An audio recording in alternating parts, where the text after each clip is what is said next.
എല്ലാവർക്കും ശ്രീമാത്രേ നമഃ.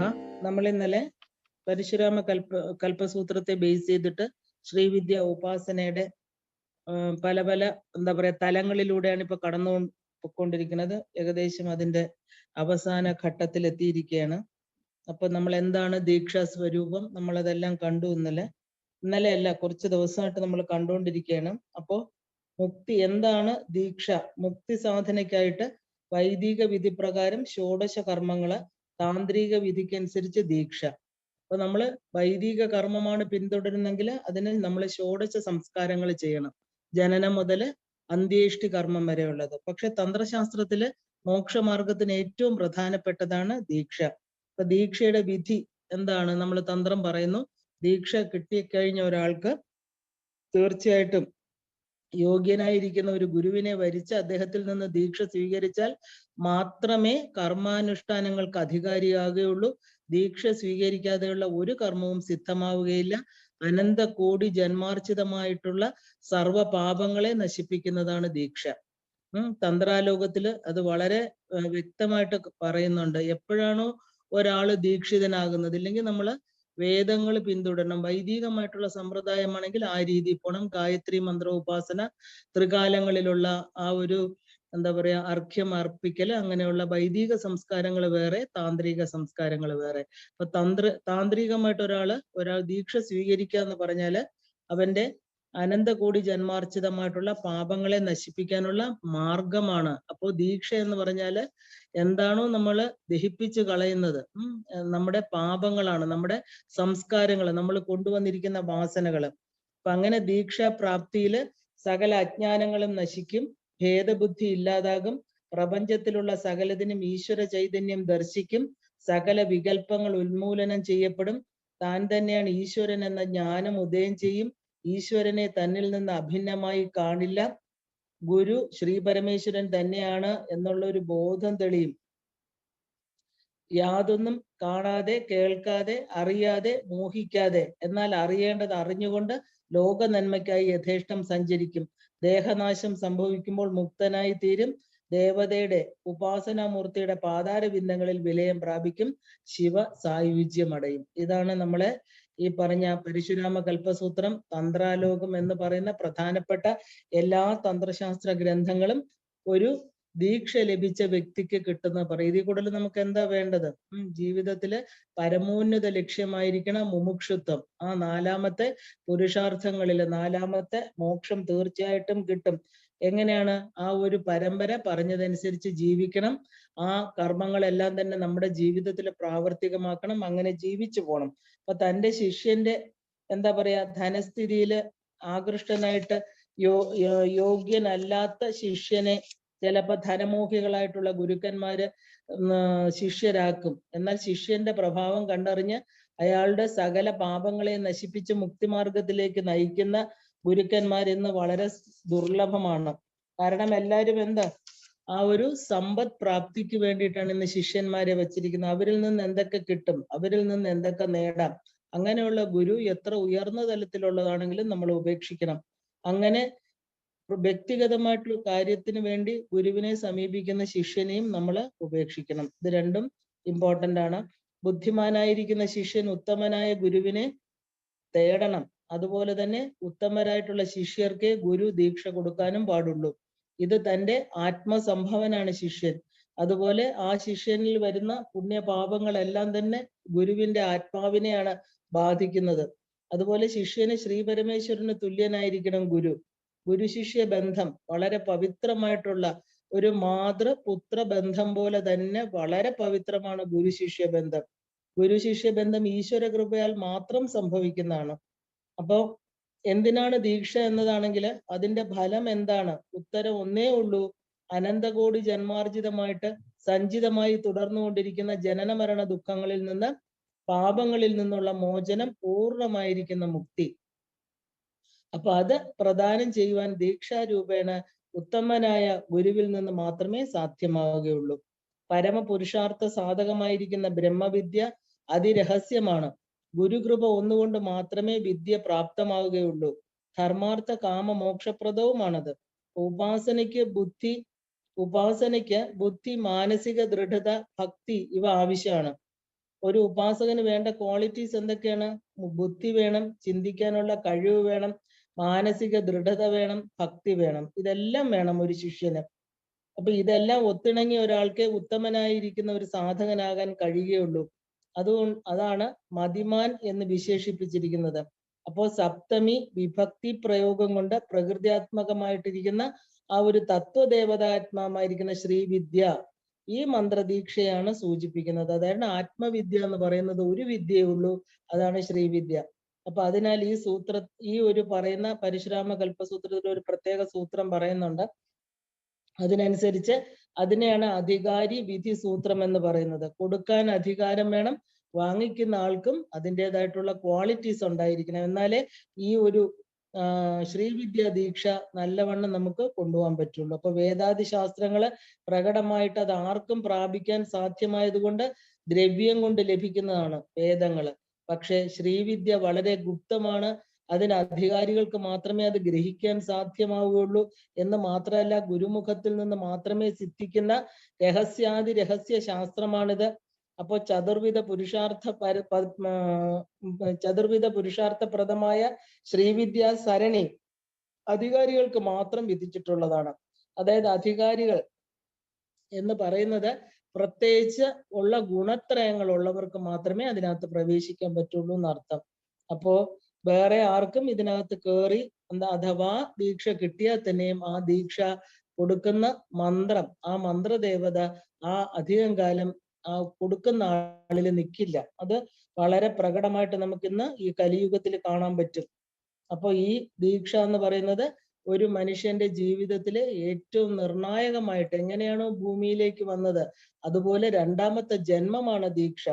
അത്രയും പ്രാധാന്യമുള്ള തന്നെ ഈശ്വരനിങ്കലിലേക്ക് അടുപ്പിക്കുന്ന ആ ഒരു മഹത് കർമ്മം എന്ന് പറയുമ്പോൾ ഈ ആദിത്യാദി നവഗ്രഹാണം, ആദിത്യനും നവഗ്രഹങ്ങളും സൂര്യനും ചന്ദ്രനും പ്രപഞ്ചവും എല്ലാം ആ മുഹൂർത്തത്തിന് ആ ഒരു ജീവന് സാക്ഷി നിൽക്കുന്ന പറയുന്നത്. കാരണം അവരുടെ എല്ലാം പ്രപഞ്ചം തന്നെ ആ ഒരു ജീവനെ ആ തലത്തിലേക്ക് തന്റെ വന്ന വഴി മനസ്സിലാക്കി ഈശ്വരനിങ്കിലേക്ക് അടുപ്പിക്കാൻ ജാഗര രൂപമാണ്. പ്രപഞ്ചം പോലും അനുകൂലമാവുന്ന അർത്ഥം.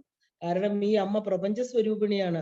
അമ്മയെ അറിയാനുള്ള ആദ്യത്തെ ഒരു കാൽവയ്പ്, ഒരു പിഞ്ചു കുഞ്ഞ് എങ്ങനെയാണോ അമ്മയുടെ അടുത്തേക്ക് അടുക്കുന്നത്, അതുപോലെ ഒന്നും അറിയാതെ അതിലോട്ട് കയറുന്ന ഒരു സാധകനെ പ്രപഞ്ചത്തിലിരിക്കുന്ന എല്ലാ വസ്തുക്കളും 33 ദേവന്മാരും അനുഗ്രഹിച്ച് ആ തലത്തിലേക്ക് കൊണ്ടുപോകും എന്ന് തന്ത്രാലോകം പറയണം. എല്ലാ ശാസ്ത്രങ്ങളും ഇത് തന്നെയാണ് പറയുന്നത്.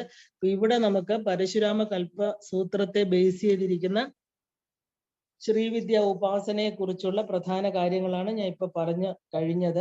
ഇത് നമ്മൾ ഇനിയും കുറച്ച് ശ്രീവിദ്യ രഹസ്യങ്ങൾ എന്ന് പറഞ്ഞതിൽ കുറച്ച് കാര്യങ്ങളും കൂടെ ബാക്കിയുള്ളതാണ് ഇനി പറയാൻ പോകുന്നത്. നമ്മൾ ശ്രീ ലളിത പഞ്ചവിംശതി നാമ പ്രാധാന്യം കണ്ടു.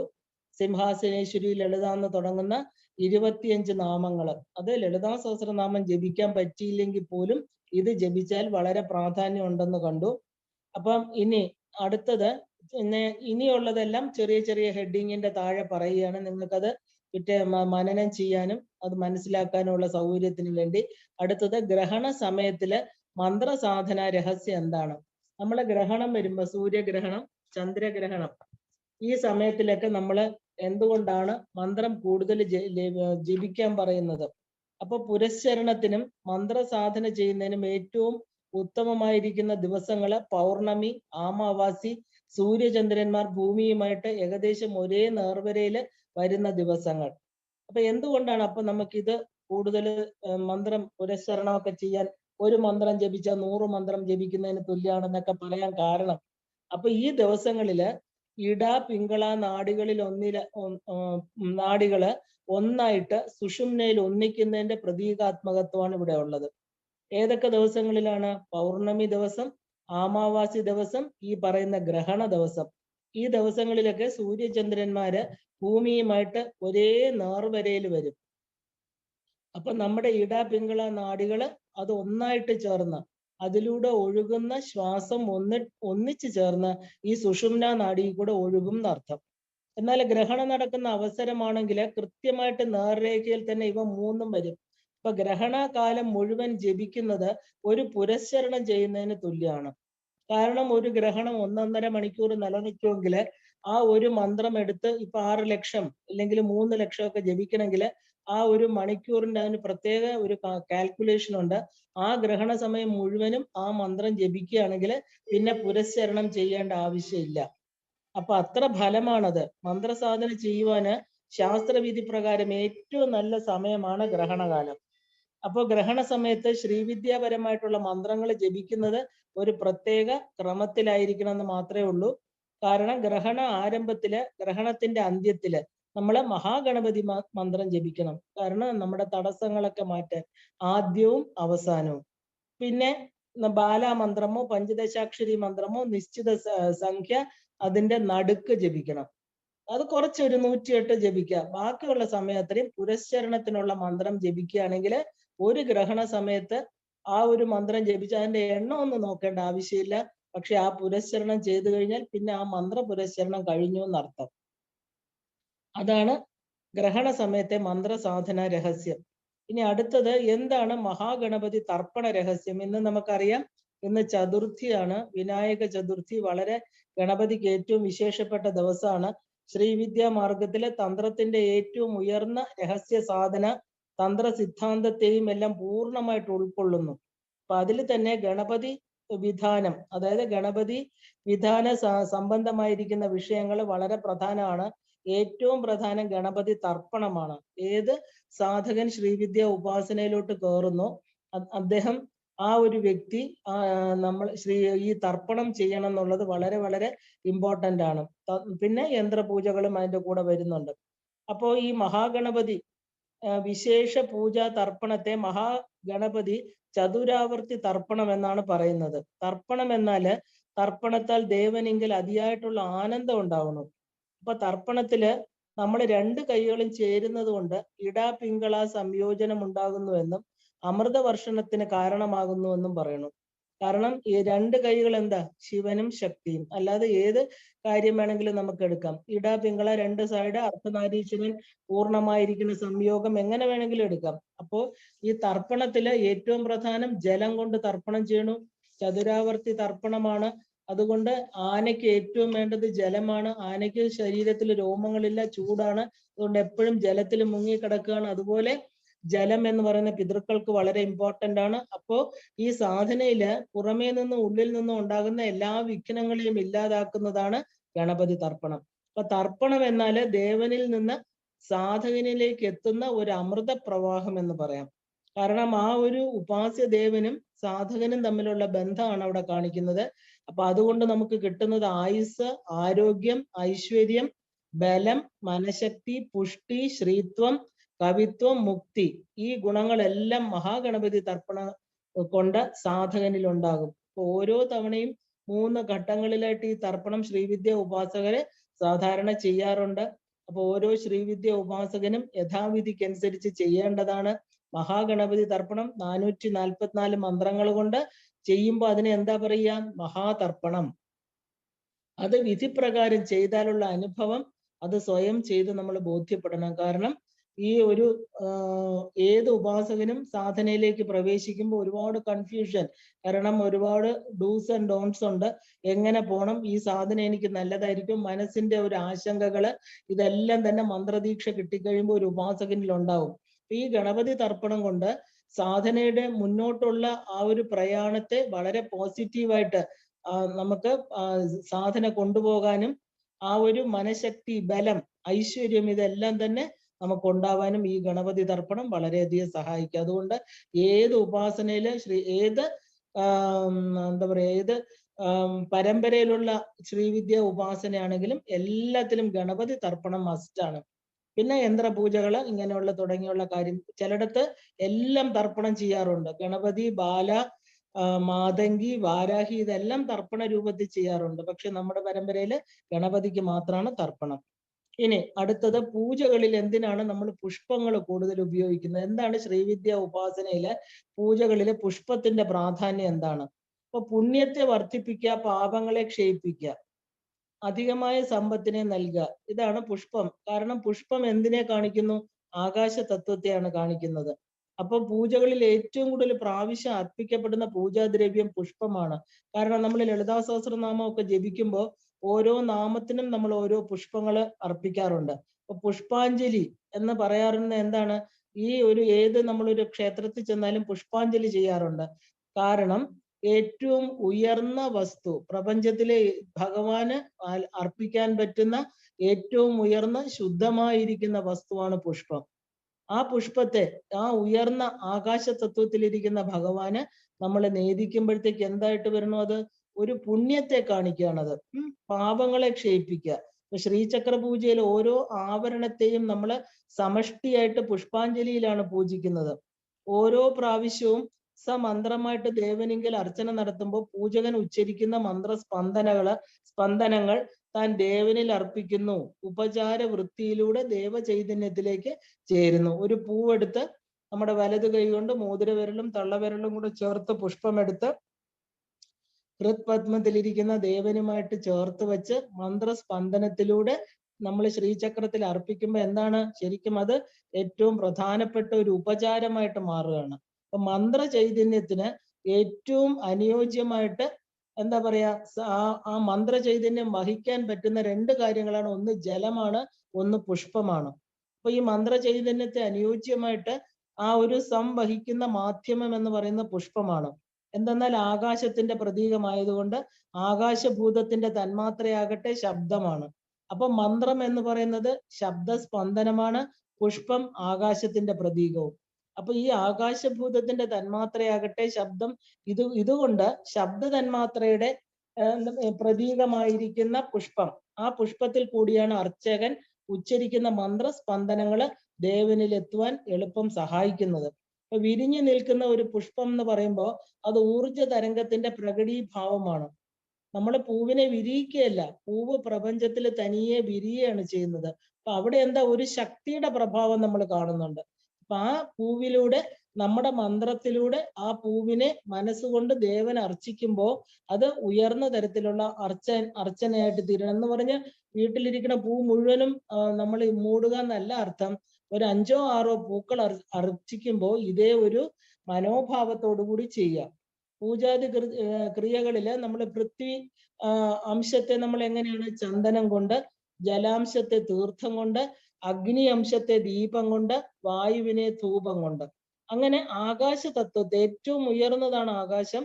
ആ ആകാശം എന്ന് പറഞ്ഞാൽ നമ്മൾ കാണുന്ന സ്കൈ അല്ല, സ്പേസ് എന്നാണ് അർത്ഥം. അപ്പൊ ആകാശ തത്വത്തെയാണ് നമ്മൾ പുഷ്പങ്ങൾ കൊണ്ട് ആരാധിക്കുന്നത്. അപ്പോ ദേഹത്തിലുള്ള പ്രാണനെ നിവേദ്യ രൂപത്തിൽ സമർപ്പിക്കണു. ഓരോ ദേവതകൾക്കും അർച്ചിക്കപ്പെടേണ്ടതായിട്ടുള്ള പുഷ്പങ്ങൾ വ്യത്യാസമാണ്.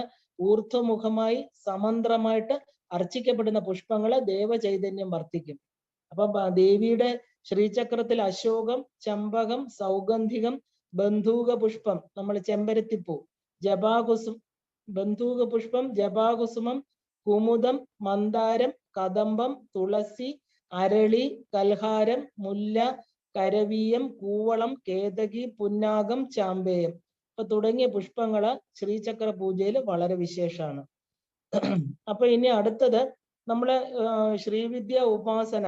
അതായത് ഞാൻ ഇന്നലെ അത് വളരെ എന്താ പറയുക വിശദീകരിച്ച് പഞ്ചമകാര സാധന പറഞ്ഞു.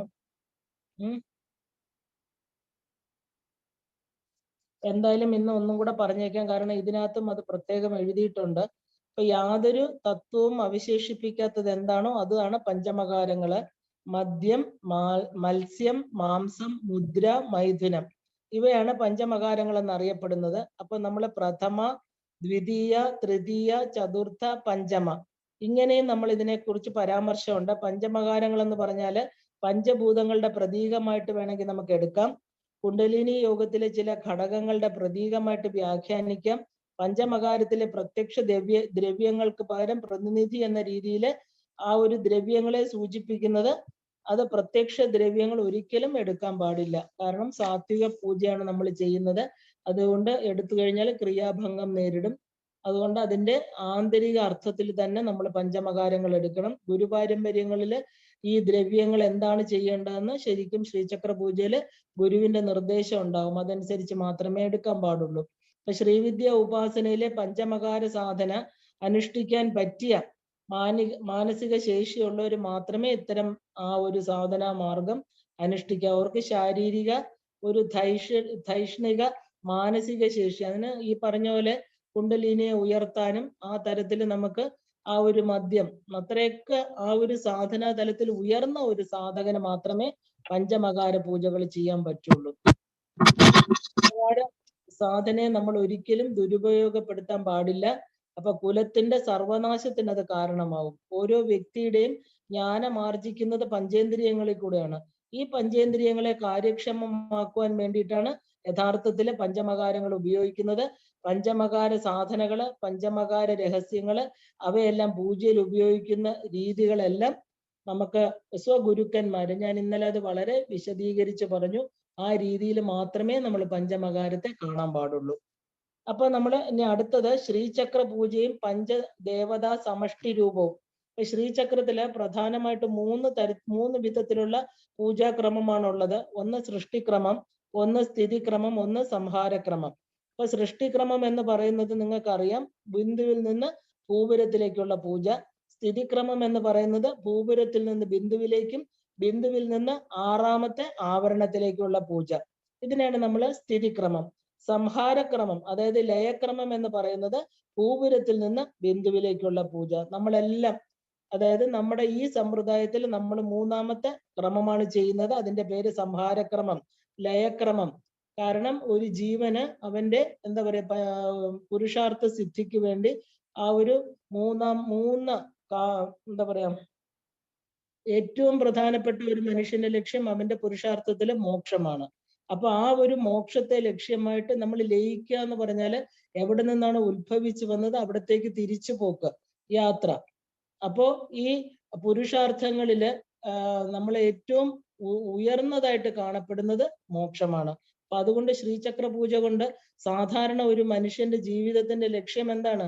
തിരിച്ച് എവിടെ നിന്ന് വന്നോ ആ സോഴ്സിലേക്കുള്ള തിരിച്ചുപോക്ക്.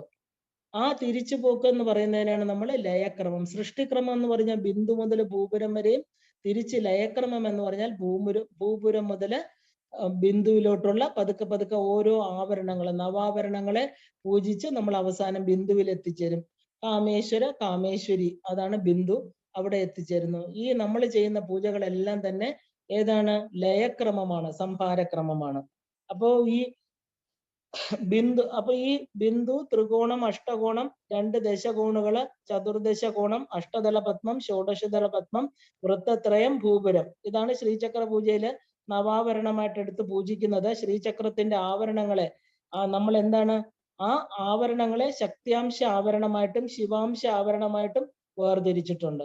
അപ്പൊ നമുക്ക് പ്രകട, ഗുപ്തതര, സമ്പ്രദായ, കുലോത്തീർണ, നിഗർഭ, രഹസ്യ, അതിരഹസ്യ, പരാപര രഹസ്യ യോഗിനിമാരുടെ സഹായത്താൽ വേണം നമ്മൾ ഈ പരമാനന്ദ സ്വരൂപത്തിലേക്ക് ഓരോ ആവരണത്തെയും ഭേദിച്ചുകൊണ്ട് സാധകൻ എത്തേണ്ടത്. അപ്പൊ എന്തുകൊണ്ടാണ് നമ്മൾ ഇതിനകത്ത് ഓരോന്ന്, കാരണം ശ്രീചക്രത്തെ 2 തരമായിട്ട്, അതായത് 4 ശിവത്രികോണങ്ങളും 5 ശക്തി ത്രികോണങ്ങളും. അപ്പൊ ശ്രീചക്രത്തെ തന്നെ 2ആയിട്ട് നമ്മൾ എന്താ പറയാ വിഭജിച്ചിട്ടുണ്ട്. താഴത്തെ 4 ആവരണങ്ങളെ ശിവനും അതിന്റെ മേളിലുള്ള 5 ത്രികോണങ്ങളുടെ സെറ്റ് മുഴുവനും ദേവിയുടേതും. ഇത് രണ്ടും കൂടെയുള്ള പ്രത്യേക തരത്തിലുള്ള സമ്മേളനമാണ് ശ്രീചക്രം. അപ്പൊ ഈ ശ്രീചക്രം എന്ന് പറയുന്നത് ആവരണങ്ങൾക്ക് വളരെയധികം പ്രാധാന്യമുണ്ട്. ഓരോ ആവരണവും മനുഷ്യന്റെ തന്നെ ആ 9 ശരീരത്തിലിരിക്കുന്ന 6 ഷഡാധാരങ്ങളും അത് കഴിഞ്ഞിട്ടുള്ള 3 ആവരണങ്ങളും, അങ്ങനെ 9 ആവരണങ്ങള്. എന്നാലേ നമുക്ക് സഹസ്രാര പത്മത്തിൽ എത്തിച്ചേരാൻ പറ്റുള്ളൂ. അപ്പൊ ഈ യോഗിനികളെല്ലാം തന്നെ, ഈ പ്രകട ഗുപ്ത യോഗിനികള്, ഈ യോഗിനിമാരാണ് നമ്മളെ ഒരു സാധകനെ സഹായിക്കുന്നത്. അതുകൊണ്ടാണ് ഇവരുടെ പേരെടുത്ത് പറഞ്ഞ് ഇവർക്ക് പ്രത്യേക പൂജ കൊടുക്കുന്നത്. അപ്പൊ ഈ പരമാനന്ദ സ്വരൂപത്തിൽ എത്തണമെങ്കിൽ നമ്മൾ എന്ത് വേണം? ഈ ഓരോ ആവരണവും ഭേദിച്ചുകൊണ്ട് മുകളിലേക്ക് പോകണം. അപ്പൊ ഏത് ആവരണത്തിൽ എത്തിയെന്ന് നമുക്ക് എങ്ങനെ അറിയാൻ പറ്റും? അപ്പൊ നമ്മുടെ ഈ ശരീരത്തിലിരിക്കുന്ന നമ്മുടെ മൂലാധാര സ്വാധിഷ്ഠാന ചക്രങ്ങളിൽ ഇരിക്കുമ്പോൾ നമ്മൾ ഏത് ഗ്രന്ഥികളെയൊക്കെ ഭേദിച്ചു എന്നുള്ളത് ഒരു സാധകനെ സംബന്ധിച്ച് അവന്റെ ഗുരുവിന് നന്നായിട്ട് അറിയാൻ പറ്റും. കാരണം നമുക്ക് അവരുടെ പ്രകടമായിരിക്കുന്ന മാറ്റങ്ങൾ ഉണ്ടാവും സാധകനില്. ഇപ്പൊ ബ്രഹ്മഗ്രന്ഥി ഭേദിച്ചു കഴിഞ്ഞാൽ അടുത്ത 2 ചക്രങ്ങളെ കൂടുന്ന മണിപൂരകം അനാഹതമാകുന്ന വിഷ്ണു ഗ്രന്ഥി, അത് കഴിഞ്ഞ് ഈ പറഞ്ഞ വിശുദ്ധി ആജ്ഞ എന്ന് പറയുന്ന രുദ്രഗ്രന്ഥി. അപ്പൊ ഈ 3 ഗ്രന്ഥി ഭേദനം നടക്കണം. ഈ നവാവരണ പൂജ ചെയ്യുമ്പോൾ ഇതിനെ നല്ലവണ്ണം മനസ്സിലാക്കി പൂജ ചെയ്തു കഴിഞ്ഞാൽ ഈ ഗ്രന്ഥികളെ നമുക്ക് പെട്ടെന്ന് ഭേദിക്കാൻ പറ്റും. ഇല്ലെങ്കിൽ ആദ്യത്തെ ബ്രഹ്മഗ്രന്ഥി തന്നെ വളരെ ബുദ്ധിമുട്ടാണ്. കാരണം മൂലാധാര സ്വാധിഷ്ഠാന ചക്രങ്ങളാണ് ഏറ്റവും ഒരു എന്താ പറയുക ഒരാളുടെ ബേസ് എന്ന് പറയുന്നത്. നമ്മുടെ പൂർവീകമായിരിക്കുന്ന DNA നമ്മൾ കൊണ്ടുവന്നിരിക്കുന്ന എല്ലാ വാസനകളും എല്ലാം മൂലാധാരവുമായിട്ട് ബന്ധപ്പെട്ട് കിടക്കണം. അപ്പോൾ ഈ ഒരു ദേവതമാര് അവിടെയാണ് ഗണപതി തർപ്പണം ഒക്കെ നമ്മൾ ചെയ്യുന്നത്. അപ്പൊ ഇവരുടെ അനുഗ്രഹത്തോടു കൂടി മാത്രമേ നമുക്ക് ആവരണങ്ങൾ ഭേദിച്ചുകൊണ്ട് മുമ്പോട്ട് പോകാൻ പറ്റൂ. ഇവിടെ പഞ്ചപഞ്ചികകളായിരിക്കുന്ന പഞ്ചലക്ഷ്മി, പഞ്ചകോശാംബ, പഞ്ചകൽപ്പലത, പഞ്ചകാമദുത, പഞ്ചരത്നാംബ, ഇങ്ങനെ പഞ്ചദേവതകള് സമഷ്ടികളെയും ശ്രീചക്രത്തിൽ പൂജിക്കാറുണ്ട്. അപ്പോ പഞ്ചപഞ്ചിക പൂജ എന്നാണ് ഇതിന് പറയുന്നത്. എന്താണ് ഈ പഞ്ചപഞ്ചിക? ആ ദേവി ഇരിക്കുന്ന മഞ്ചത്തിലേക്ക് പോകുന്ന ആ ഒരു പീഠത്തിന്റെ ചുറ്റുമുള്ളവരാണ് ഇവര്. അവരെയാണ് പഞ്ചപഞ്ചികകൾ എന്ന് പറയുന്നത്. അവരെയാണ് പഞ്ചലക്ഷ്മി, പഞ്ചകോശാംബ എന്നൊക്കെ പറയുന്നത്. അപ്പൊ ഈ സമഷ്ടിയില് പഞ്ചദേവത സമഷ്ടിയാണ്. ആ ഒരു ശ്രീചക്രത്തിൽ നമ്മൾ പൂജിക്കാറുണ്ട്. അപ്പൊ പഞ്ചപഞ്ചിക പൂജ തർപ്പണം ഉൾപ്പെടെ പൂജയും തർപ്പണം ഇല്ലാതെയും സമ്പ്രദായ ഭേദമനുസരിച്ച് രണ്ടു വിധത്തിലും കാണപ്പെടുന്നുണ്ട്. നമ്മുടെ ഈ സമ്പ്രദായത്തില് നവാവരണ പൂജ ചെയ്യുമ്പോൾ ഈ പഞ്ചപഞ്ചിക പൂജ ചെയ്യാറുണ്ട്. അതിന് പ്രത്യേക മന്ത്രങ്ങളും തർപ്പണങ്ങളും ഉണ്ട്. അപ്പൊ തർപ്പണം ഇല്ലാതെയും ചെയ്യാം. നമ്മുടെ ഇതിനകത്ത് തർപ്പണമില്ല, പൂജ മാത്രമേ ഉള്ളൂ. അപ്പൊ സൂക്ഷ്മത്തിൽ നിന്ന് അതിസൂക്ഷ്മമായിരിക്കുന്ന തലത്തിലേക്കുള്ള ഒരു പ്രയാണമാണ്. അതാണ് ഇവിടെ കാണിക്കുന്നത്. പഞ്ചഭൂതങ്ങൾ എന്ന് പറയുന്നത് ഈ ലളിതാ പരമേശ്വരിയിൽ നിന്ന് ഉണ്ടായതാണ്. ഈ 15 ഗുണങ്ങൾ തന്നെ പഞ്ചദശി മന്ത്രത്തിന്റെ രഹസ്യം. അത് നമ്മൾ നേരത്തെ വിവരിച്ചിട്ടുണ്ട്. ഈ പഞ്ച തന്മാത്രകള്, പഞ്ചഭൂതങ്ങള്, ഈ പഞ്ചഭൂതങ്ങൾക്ക് 15 ഗുണങ്ങള്. ഓരോ ഭൂതത്തിനും 5, അതായത് ഭൂമി, ജലം, അഗ്നി, വായു, ആ ഗുണങ്ങൾക്കനുസരിച്ച് ആ പഞ്ചഗുണങ്ങളെയാണ് 15 ആയിട്ട് നമ്മൾ കാണുന്നത്. ഈ 15 തന്നെയാണ് പഞ്ചദശാക്ഷരി മന്ത്രത്തിന്റെ 15. അത് പഞ്ചദശാക്ഷരി മന്ത്രത്തിന് ഒരുപാട് വ്യാഖ്യാനങ്ങളുണ്ട്. അപ്പൊ ആദ്യം പറയുന്നത് എന്താ? ഈ പഞ്ചഭൂതങ്ങളുടെ ഗുണം. അപ്പൊ ആകാശത്തിന് എത്രയാണ്? ആകാശം 1, വായു 2, അഗ്നി 3, ജലം 4, പൃഥ്വി 5, അങ്ങനെ 15. അപ്പൊ ആകാശം മുതൽ പൃഥ്വി വരെയുള്ള പഞ്ചഭൂതങ്ങളെ സൂചിപ്പിക്കുന്നതാണ് പഞ്ചപഞ്ചികയുടെ അടിസ്ഥാന തത്വം. ആ ഒരു ദേവി ഇരിക്കുന്ന സൃഷ്ടിസ്ഥിതി സംഹാരം, അപ്പൊ തിരോധാനം, അനുഗ്രഹം, ഈ 4 കാലുകളുള്ള മഞ്ചത്തിലാണ് ഭഗവതി ഇരിക്കുന്നത്. അപ്പൊ അവിടെ തന്നെയാണ് ഈ പറഞ്ഞ പഞ്ചകോശാംബ, പഞ്ചലക്ഷ്മി, പഞ്ചകൽപ്പലത ഇവരുടെയൊക്കെ സ്ഥാനം. അപ്പൊ എന്താ ഇത്? സമഷ്ടിയിൽ വരുമ്പോ ഇത് പഞ്ചഭൂതങ്ങളെയാണ് കാണിക്കുന്നത്. ആകാശം മുതൽ പൃഥ്വി വരെയുള്ള പഞ്ചഭൂതങ്ങളെ. അപ്പൊ ഈ പഞ്ചപഞ്ചിക എന്ന് പറഞ്ഞാൽ ഇതിന്റെ അടിസ്ഥാന തത്വം എന്താണ്? ഈ പഞ്ചതന്മാത്രകൾ തന്നെയാണ്. അപ്പൊ ഈ പഞ്ചകോശങ്ങള് ദേവിക്കൊരു പേരുണ്ട്, പഞ്ചകോശാന്തരസ്ഥിത. പഞ്ചകോശങ്ങളായിരിക്കുന്ന അന്നമയം, പ്രാണമയം, മനോമയം, വിജ്ഞാനമയം, ആനന്ദമയ കോശം, അതിനെ ഇവിടെ സൂചിപ്പിക്കുന്നുണ്ട്. ഇതിനെയും വേണമെങ്കിൽ നമുക്ക് ഇതിൽ ഉൾപ്പെടുത്തി തന്നെ പറയാം. അപ്പോ സവികൽപ്പ സമാധിയുടെയും നിർവികൽപ്പ സമാധിയുടെയും മധ്യത്തിലായിട്ട് വരുന്ന 5 ഭാവങ്ങള്, അതിനെയാണ് പഞ്ചഭാവങ്ങള്. യഥാർത്ഥത്തിൽ ഇവിടെ വിവക്ഷിക്കുന്നുണ്ട്. മറ്റൊരു വിധത്തിൽ നമുക്ക് ഇതിന് വിശദീകരണം പറയാം. കാരണം ഇത് പ്രഥമ പഞ്ചിക, ദ്വിതീയ പഞ്ചിക, തൃതീയ പഞ്ചിക, ചതുർത്ഥ പഞ്ചിക, പഞ്ചപഞ്ചിക. അപ്പൊ ഇതിനാണ് നമ്മൾ 5 തലം പറയുന്നത്. ഇത് സാധകന്റെ ദേവിയെ പൂജിക്കുമ്പോൾ വരുന്ന മാനസിക തലങ്ങളാണ്. ഇതിൽ പ്രഥമ പഞ്ചിക എന്ന് പറയുന്നത് ബാഹ്യ ദൃശ്യാനുവിത്ത സമാധി എന്ന് പറയും. ദ്വിതീയ പഞ്ചിക ബാഹ്യ കാരണം ശബ്ദം, സ്പർശം, രൂപം, രസം, ഗന്ധം, ഇതിനെ നമ്മൾ അടിസ്ഥാനപ്പെടുത്തിയിട്ടാണ് ഇത് പറയുന്നത്. അപ്പൊ ദ്വിതീയ പഞ്ചിക ഇത് ജസ്റ്റ് ഒന്ന് അറിഞ്ഞിരുന്നാൽ മാത്രം മതി. നമ്മൾ ഇതിനെ അവസാനം കേട്ടില്ല എന്ന് പറയരുത്. കാരണം ഇതെല്ലാം ശ്രീവിദ്യ ഉപാസനയ്ക്കകത്ത് വരുന്നതാണ്. അപ്പൊ ദ്വിതീയ പഞ്ചിക എന്ന് പറയുന്നത് ബാഹ്യ ശബ്ദാനുവിത്ത സമാധി, തൃതീയ പഞ്ചിക ആന്തര ദൃശ്യാനുവിത്ത സമാധി, ചതുർത്ഥ പഞ്ചിക ആന്തര ശബ്ദാനുവിത്ത സമാധി. ഈ പഞ്ചപഞ്ചിക എന്ന് പറയുന്ന 5ാമത്തതിനെയാണ് നമ്മൾ നിർവികൽപ്പ സമാധി. അപ്പൊ ഈ 5 തലങ്ങള് കടന്നു പോയാൽ മാത്രമേ ആ ഒരു കൈവല്യപദം, ദേവി നമുക്ക് ഉപാസകർക്ക് കൊടുക്കുന്നതാണ് കൈവല്യപദദായിനി. അപ്പൊ ഈ പഞ്ചപഞ്ചിക എന്ന് പറഞ്ഞാല് ശരിക്കും പറഞ്ഞ നിർവികൽപ്പ സമാധി അവസ്ഥ എന്നർത്ഥം. അതായത് ഈ പഞ്ചഭൂതങ്ങളാൽ നിർമ്മിതമാകുന്ന പഞ്ചകോശത്തോടു കൂടിയിരിക്കുന്ന ആ ഒരു എന്താ പറയാ പഞ്ചീകരണത്തിലൂടെ ഈ പ്രപഞ്ചവും ഞാനുമായി തീർന്ന ഈ ശരീരത്തെ എപ്പോഴാണോ നമ്മൾ അതിക്രമിക്കുന്നത്, ഒരു ജീവൻ ശരീരബോധത്തിന്റെ ഉയരത്തിൽ പോകുന്നത്, അതിനെ കടന്നു നിൽക്കുന്നതിനെയാണ് നമ്മള് സവികൽപ്പ സമാധിയുണ്ട്, നിർവികൽപ്പ സമാധിയുണ്ട്. സവികൽപ്പം എന്ന് പറയുമ്പോൾ ശരീരത്തിൽ തന്നെ ഇരുന്നു കൊണ്ടുള്ള സമാധി. നിർവികൽപ്പം എന്ന് പറയുമ്പോൾ ശരീരത്തെ അതിക്രമിച്ചിരിക്കുന്ന സമാധി. ഈ പഞ്ചപഞ്ചിക എന്ന് പറയുമ്പോൾ നിർവികൽപ്പ സമാധി എന്നർത്ഥം. അപ്പൊ ആ തലത്തിലും നമുക്ക് ശ്രീവിദ്യ ഉപാസനയിലൂടെ എത്തിച്ചേരാൻ പറ്റും എന്ന് പറയുകയാണ്. അപ്പൊ ജാഗ്രത, സ്വപ്നം, സുഷുപ്തി, തുരീയം, തുരീയാതീതം, ഈ 5 അവസ്ഥകളെ സൂചിപ്പിക്കുന്നു ഈ പഞ്ചപഞ്ചികകള്. അപ്പൊ നവാവരണ പൂജയിൽ നമ്മളിത് ബിന്ദുവിന്റെ 5 പടികളായിട്ടാണ് സങ്കല്പിക്കുന്നത്. അപ്പൊ സിംഹാസന മന്ത്രങ്ങള്, അപ്പൊ ഞാൻ പറഞ്ഞു എല്ലാം ദേവിയുടെ സിംഹാസനം, 36 സോപാനങ്ങള്, അതാണ് നമ്മള് പഞ്ചഷഡ് വിംശതി തത്വങ്ങൾ എന്ന് പറയുന്നത്. അപ്പൊ ദേവിയുടെ ഈ പറഞ്ഞ പത്മാടവിന്ന് നമ്മൾ പോയി കഴിഞ്ഞിട്ട് ഈ 8ാമത്തെ ആവരണമായിരിക്കുന്ന സർവ്വരോഗഹര ചക്രം, ആ സർവ്വരോഗഹര ചക്രത്തിന്റെ 5 സൈഡിലായിട്ട് ഈ പറഞ്ഞ തിഥിനിത്യ ദേവതകള് 5 5 5, ആ ത്രികോണത്തിന്റെ 3 സൈഡിലാണ് അവരിയ്ക്കുന്നത്. അതിന്റെ മുകളിലായിട്ട് ബാണശക്തിയെ നമുക്ക് കാണാം. ദേവിയുടെ ബാണങ്ങളെ പൂജിക്കുന്നു. അതിന്റെ പാരലായിട്ട് ഗുരുമണ്ഡലം വർത്തിക്കുന്നു. ഈ ഗുരുമണ്ഡലം അതിന്റെയും മുകളിലാണ് ബിന്ദു, മഹാബിന്ദു പീഠം എന്ന് പറയുന്നത്. ആ മഹാബിന്ദു പീഠത്തിലേക്ക് നമുക്ക് 36 സോപാനങ്ങള്, ഈ 36 തത്വങ്ങളാണ്. ആ 36 സോപാനങ്ങൾ കടന്നു പോകുമ്പോഴാണ് തിരസ്കരണി എന്ന് പറയുന്ന മായ യവനിക. ആ യവനിക ദേവിയുടെ കയ്യിലാണ് അതിന്റെ ചരട്. എപ്പോഴും അത് മറയ്ക്കപ്പെട്ടിരിക്കുകയാണ് മഹാബിന്ദു പീഠത്തില്.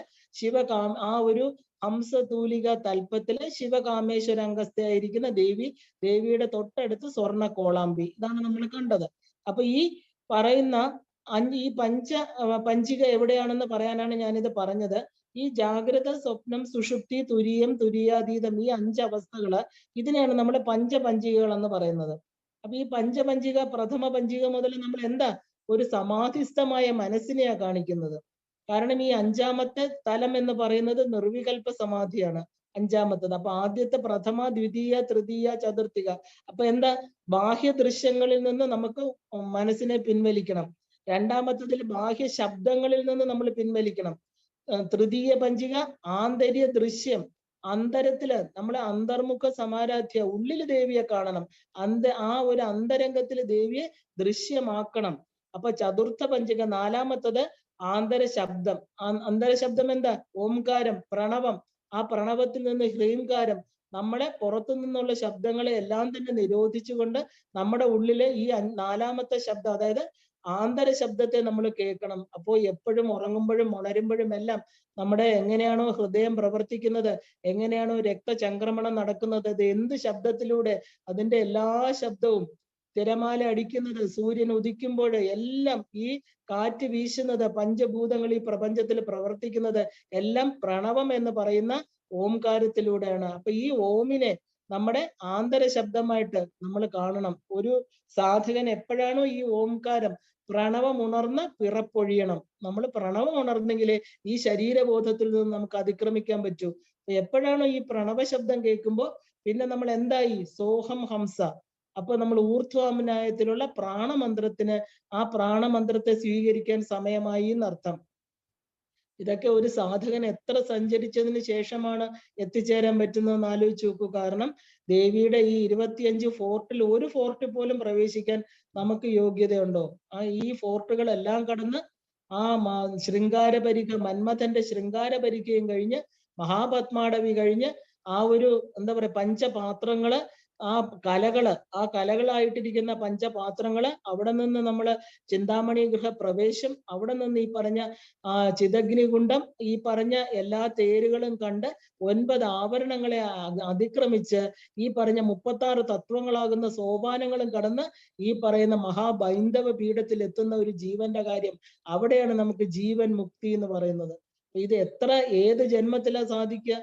ഏത് ജന്മത്തിലും നമുക്ക് സാധിക്കാം. കാര്യം എന്താ വെച്ചാല് ഈ ശ്രീവിദ്യ എന്ന് പറയുന്നത് ഉപാസനാ ബലം വളരെയധികമാണ്. കാരണം ഒരു സ്ത്രീക്ക് ഒരു വളരെയധികം ഉപാസനാ ബലം നേടിയെടുക്കാൻ പറ്റും.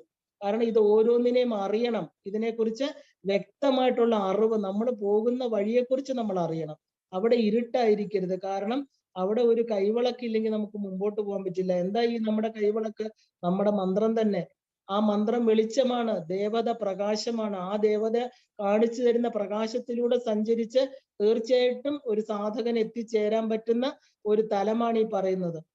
അപ്പൊ ഈ ആന്തര ശബ്ദത്തിന്റെ ആ ഒരു സമാധി, ആ ഒരു ആന്തര ശബ്ദം, ആന്തരികമായിട്ടിരിക്കുന്ന ആ ഒരു ശബ്ദത്തില് എപ്പോഴാണോ സാധകൻ ഉണരുന്നത്, അവന് ബാഹ്യ ശബ്ദങ്ങളൊന്നും കേൾക്കാതെ, ബാഹ്യ ദൃശ്യങ്ങളൊന്നും അവനെ ബാധിക്കാതെ, ഈ ആ ഒരു ബാഹ്യമായിട്ടൊന്നും എല്ലാം പൂർണ്ണമായിട്ടിരിക്കുന്ന അന്തരംഗ തലത്തിലേക്ക് വരുന്ന ആ ഒരു സമാധി അവസ്ഥയിൽ വരുന്ന ആളിന് മാത്രമേ പഞ്ചപഞ്ചിക എന്ന് പറയുന്ന 5ാമത്തെ സ്ഥാനം, അതായത് നിർവികൽപ്പ സമാധി, അതിലേക്ക് പ്രവേശിക്കാൻ പറ്റൂ. അത് കാരണം ജാഗ്രതം, സ്വപ്നം, സുഷുപ്തി, തുരീയം, തുരീയാതീതം ഈ അവസ്ഥകളെയാണ് ഈ പറഞ്ഞ പഞ്ചപഞ്ചികകൾ സൂചിപ്പിക്കുന്നത്. അപ്പൊ നമുക്ക് 3 അവസ്ഥകൾ നമുക്കുണ്ട്: ജാഗ്രതം, സ്വപ്നവും സുഷുപ്തിയും. അപ്പൊ നമ്മൾ പൂർണ്ണമായിരിക്കുന്ന സുഷുപ്തിയിൽ തുരീയ അവസ്ഥയും ഉണ്ട്. പക്ഷെ തുരീയാതീത അവസ്ഥ എങ്ങനെ പോകും? അത് നമ്മുടെ ഇന്ദ്രിയങ്ങളെയും മനസ്സിനെയും ശരീരത്തെയും അതിക്രമിച്ചിരിക്കുക തുരീയാതീതം. അത് തുരീയാതീത അവസ്ഥ എന്ന് പറഞ്ഞാൽ നമ്മള് ഈ പറഞ്ഞ നിർവികൽപ്പ സമാധി, അതായത് ശരീരത്തിൽ ഇരുന്നു കൊണ്ട് തന്നെ ആ അവസ്ഥയിൽ മനസ്സിനെ പ്രവേശിപ്പിക്കാൻ പറ്റണം. ഈ നവാവരണ പൂജയില് അവസാനം എന്താ? ഈ പഞ്ചപഞ്ചികകള് നവാവരണ പൂജയില് ബിന്ദു, ആ ബിന്ദുവിലോട്ടുള്ള 5 പടികളായിട്ട് നമുക്ക് കാണാം. കാരണം ദേവി ഇരിക്കുന്ന സിംഹാസനത്തില് 4 കാലുകളുണ്ട്, 5ാമത്തത് ആ ദേവി ഇരിക്കുന്ന. അപ്പൊ ഈ പറഞ്ഞ കാരണം എന്താ? ഈ ഒരു ലളിതാ സഹസ്രനാമം ഈ പലർക്കും കൊടുക്കാൻ പാടില്ല. ദുഷ്ടന്മാർക്ക്, അജ്ഞാനികൾക്ക്, ശുംഭന്മാർക്ക്, ഇല്ലെങ്കിൽ അതിനെ വേറെ തലത്തിൽ ഉപയോഗിക്കുന്നവർക്കൊന്നും ഈ ലളിതാ സഹസ്രനാമം വായിക്കാനോ പറഞ്ഞു കൊടുക്കാനോ പാടില്ല. കാരണം അവിടെ ദേവിയെ കുറിച്ച്, അവിടെ ദേവി ഉപാസന പറയാൻ പാടില്ല. ഇപ്പൊ ചോദിക്കും, ദേവി എല്ലാവരുടെയും അമ്മയല്ലേ, എന്തുകൊണ്ട് ദേവിയെ ഉപാസിക്കാൻ പാടില്ല എന്ന് ചോദിക്കും. അങ്ങനെയല്ല. ആ ഓരോരുത്തർക്കും അമ്മ, ഇപ്പൊ മഹിഷാസുരനെ കൊല്ലാൻ അമ്മ വന്നില്ലേ, ഭണ്ഡാസുരനെ കൊല്ലാൻ അമ്മയാ വന്നത്. ഇപ്പൊ ദേവി മഹാത്മ്യത്തിന്റെ ധ്യാന ശ്ലോകത്തിലെ മാതർമേ മധുകൈടഭഗ്നിയില് ഏകദേശം 11 അസുരന്മാരെ കൊല്ലാൻ ദേവി നേരിട്ട് വരുന്നുണ്ട്. അപ്പൊ ദുഷ്ടന്മാരെ അമ്മ കൈ ഇല്ലാതാക്കുന്നുണ്ടോ, മാറ്റി നിർത്തിയിട്ടുണ്ടോ? അങ്ങനെയല്ല. ദുഷ്ടന്മാരുടെ ആ ഒരു ദുഷ്ട വശങ്ങളെ ഇല്ലാതാക്കി അതും തന്റെ മക്കളാണെന്നും തിരിച്ചറിഞ്ഞ് അവരെ ശുദ്ധീകരിച്ച് തന്നിൽ ചേർക്കാനാണ് അമ്മയ്ക്ക് ഇഷ്ടം. അപ്പൊ ഈ മന്ത്രത്തിനൊക്കെ വളരെ ശക്തിയുണ്ട്. ദുഷ്ടന്മാരുടെ കയ്യിൽ, കുരങ്ങന്റെ കയ്യിൽ പൂമാല കിട്ടിയ പോലെ ദുഷ്ടന്മാരുടെ കയ്യിൽ ഈ മന്ത്രശക്തി കിട്ടിക്കഴിഞ്ഞാല് അവര് ലോകത്തിന്റെ ഉപകാരാർത്ഥമല്ല അവര് ചെയ്യുന്നത്, ലോകത്തെ നശിപ്പിക്കാൻ. ഇന്നൊരു അണുബോംബ് ഒരു സാത്വികനായിട്ടിരിക്കുന്ന ഒരാള് ഒരിക്കലും ലോകത്തെ നശിപ്പിക്കാൻ ഉപയോഗിക്കില്ല, ഇല്ലേ? അത് സമുദ്രത്തിൽ എറിഞ്ഞു കളയും, നിർവീര്യമാക്കി കളയും. പക്ഷെ അതൊരു അസുരന്റെ കയ്യിലാണ് കിട്ടണമെങ്കിൽ തനിക്ക് ആരൊക്കെയാണോ ശത്രുക്കള് അവരെ ലക്ഷ്യമായിട്ട് അത് പ്രയോഗിക്കും. ഇത് തന്നെയാണ് ലളിതാ സഹസ്രനാമത്തിന്റെ ബേസിക് അർത്ഥം. ലളിതാ സഹസ്രനാമം ദുഷ്ടന്മാർക്കും അജ്ഞാനികൾക്കും പറഞ്ഞു കൊടുക്കാൻ പാടില്ല. കാരണം മന്ത്രത്തിന് അതിൻ്റെതായിട്ടുള്ള ഒരു ശക്തിയുണ്ട്. അപ്പൊ ശ്രദ്ധയുള്ളവർക്ക് മാത്രം പറഞ്ഞു കൊടുക്കേണ്ടതാണ്. ഈ ഒരു ലളിതാ ത്രിപുരസുന്ദരി എല്ലാ ദേവതമാർക്കും പ്രധാനമായിട്ടുള്ള ഈ ഒരു ഗുണങ്ങൾ, 4 കാര്യങ്ങളാണ് ഈ ദേവിക്ക് പ്രധാനമായിട്ടുള്ളത്. എല്ലാ സഹസ്രനാമം ആരെയൊക്കെ കുറിച്ചാണോ സഹസ്രനാമം ഉള്ളത് അവർക്കെല്ലാം ഈ ഒരു 5 ക്വാളിറ്റീസ് വേണമെന്നുണ്ട്. പക്ഷെ ഈ ലളിതാ ത്രിപുരസുന്ദരിക്ക് ഈ 5 ക്വാളിറ്റീസും വളരെ വ്യക്തമായിട്ടുണ്ട്. ഏതൊക്കെയാണത്? നാമം, രൂപം, ഗുണം, ലീല, ധാമം. ഈ 5 കാര്യങ്ങള് ഏത് ദേവതയ്ക്കും സഹസ്രനാമം വേണമെങ്കിൽ വേണം. പക്ഷെ എല്ലാവർക്കും ഇങ്ങനെ ഒരു വ്യക്തമായിട്ടുള്ള ഒരു ഡിമാർക്കേഷൻ പറയാൻ പറ്റില്ല. പക്ഷെ ദേവി ലളിത മഹാത്രിപുര സുന്ദരി വളരെ വ്യക്തമായിട്ട് നാമം, രൂപം, ഗുണം, ലീല, ധാമം. ഇതിൽ ലളിതാ സഹസ്രനാമങ്ങൾ മുഴുവൻ, ഇതിൽ നാമത്തെ നോക്കുകയാണെങ്കിൽ നമ്മൾ ഇതിൽ 1000 നാമങ്ങളും ദേവിയുടെ. ഇനിയിപ്പൊ ദേവിയുടെ തന്നെ ഏത് ദേവതയുടെ പേരെടുത്ത് നോക്കിയാലും ആ ശക്തി ദേവി തന്നെയാണ്. അപ്പൊ ഈ നാമങ്ങൾ മുഴുവൻ ദേവിയുടെയാണ്. അപ്പൊ രൂപം എന്താണ്? രൂപത്തിൽ നമ്മൾ ധ്യാന ശ്ലോകത്തിൽ പറയുന്നുണ്ട്, സ കുങ്കുമ വിലേപനം അളിക ചുംബി കസ്തൂരികാം. അപ്പൊ ദേവിയുടെ ധ്യാനം എന്ന് പറയുന്നത് 4 ധ്യാനങ്ങളുണ്ട്. അതിൽ നമ്മൾ 4ഉം നമ്മൾ ഇത് എന്നും ചൊല്ലുന്നതാണ്. അപ്പൊ അതിൽ ശ്രീവിദ്യ എന്ന് പറയുന്ന ഒരു സ്വരൂപമായിട്ടുണ്ട്. സ കുങ്കുമ രൂപത്തില് ഉള്ള ദേവിയുണ്ട്. അങ്ങനെ 4 ധ്യാന ശ്ലോകങ്ങളിലും ദേവിയുടെ രൂപവർണ്ണനയാണ് കൊടുത്തിരിക്കുന്നത്. ഒരെണ്ണം മാത്രം അജ്ഞാതമായിരിക്കുന്ന ഒരാൾ എഴുതിയതാണ്. ബാക്കി 3ഉം ശങ്കരാചാര്യർ ഉൾപ്പെടെ ഉള്ളവർ എഴുതിയതാണ്. വളരെ വിശേഷമായിട്ട് ദേവി ആരാണ്, ദേവിയുടെ രൂപം എന്ത്, അളിക ചുംബി കസ്തൂരിക ഹംസ മന്ദ ഹസിതേക്ഷണം എങ്ങനെ ഇരിക്കുന്നു, ദേവിയെ ബാഹ്യത്തിൽ കാണാൻ എങ്ങനെ എന്ന് വളരെ വ്യക്തമായിട്ട് പറയുന്നുണ്ട്. അപ്പൊ രണ്ടാമത്തെ ക്വാളിറ്റി ദേവി ഇതിനകത്ത് പൂർത്തീകരിച്ചിരിക്കുന്നു. മൂന്നാമത്തത് ഗുണം. അപ്പൊ ദേവിയുടെ ഗുണം എന്താണ്? ദേവിയുടെ ഗുണം എന്ന് പറയുന്നത് ശ്രീവിദ്യ. ശ്രീവിദ്യയാണ് അമ്മ അല്ലെ. ആ ശ്രീവിദ്യക്ക് വേണ്ട ഗുണം എന്താണ്? ധ്യായേത് പത്മാസനസ്ഥാം വികസിത വദനാം പത്മപത്രായദാക്ഷീം ഹേമാംബാം പീതവസ്ത്രം കരകലിതലസത് ഹേമ പത്മാമരാമി. അവസാനം എന്താ പറയുന്നത്? ശാന്തമൂർത്തി.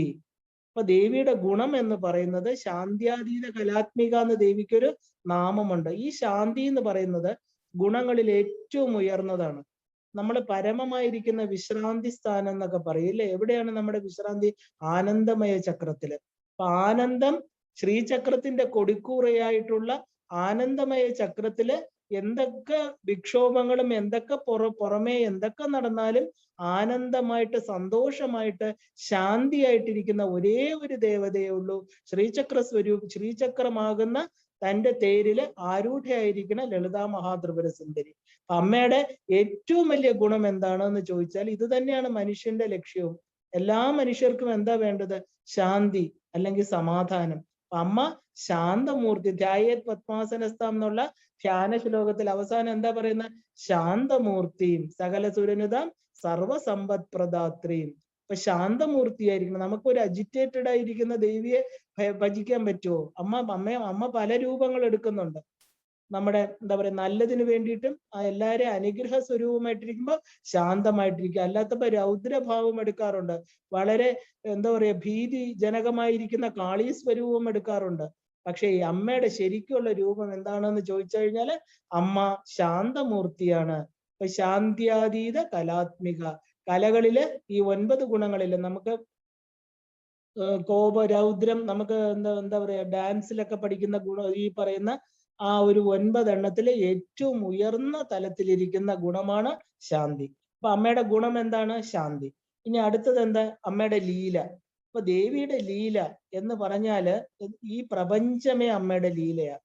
അപ്പൊ തേൻ നിറഞ്ഞ കുടം കയ്യിലും താമരപ്പൂ എടുത്തുകൊണ്ടിരിക്കുന്ന ഒരു ദേവി. സിന്ദൂരാരുണ വിഗ്രഹം എന്നുള്ള ധ്യാന ശ്ലോകത്തില് സിന്ദൂരാരുണ വിഗ്രഹം തൃനയനം മാണിക്യ മൗലിസ്ഫുര താരാനായക ശേഖരം സ്മിതമുഖി ആഭീന വക്ഷോരുഹം പാണിഭ്യം അളിപൂർണ രത്നചഷകം രക്തോത്പലം ബിഭ്രതീം.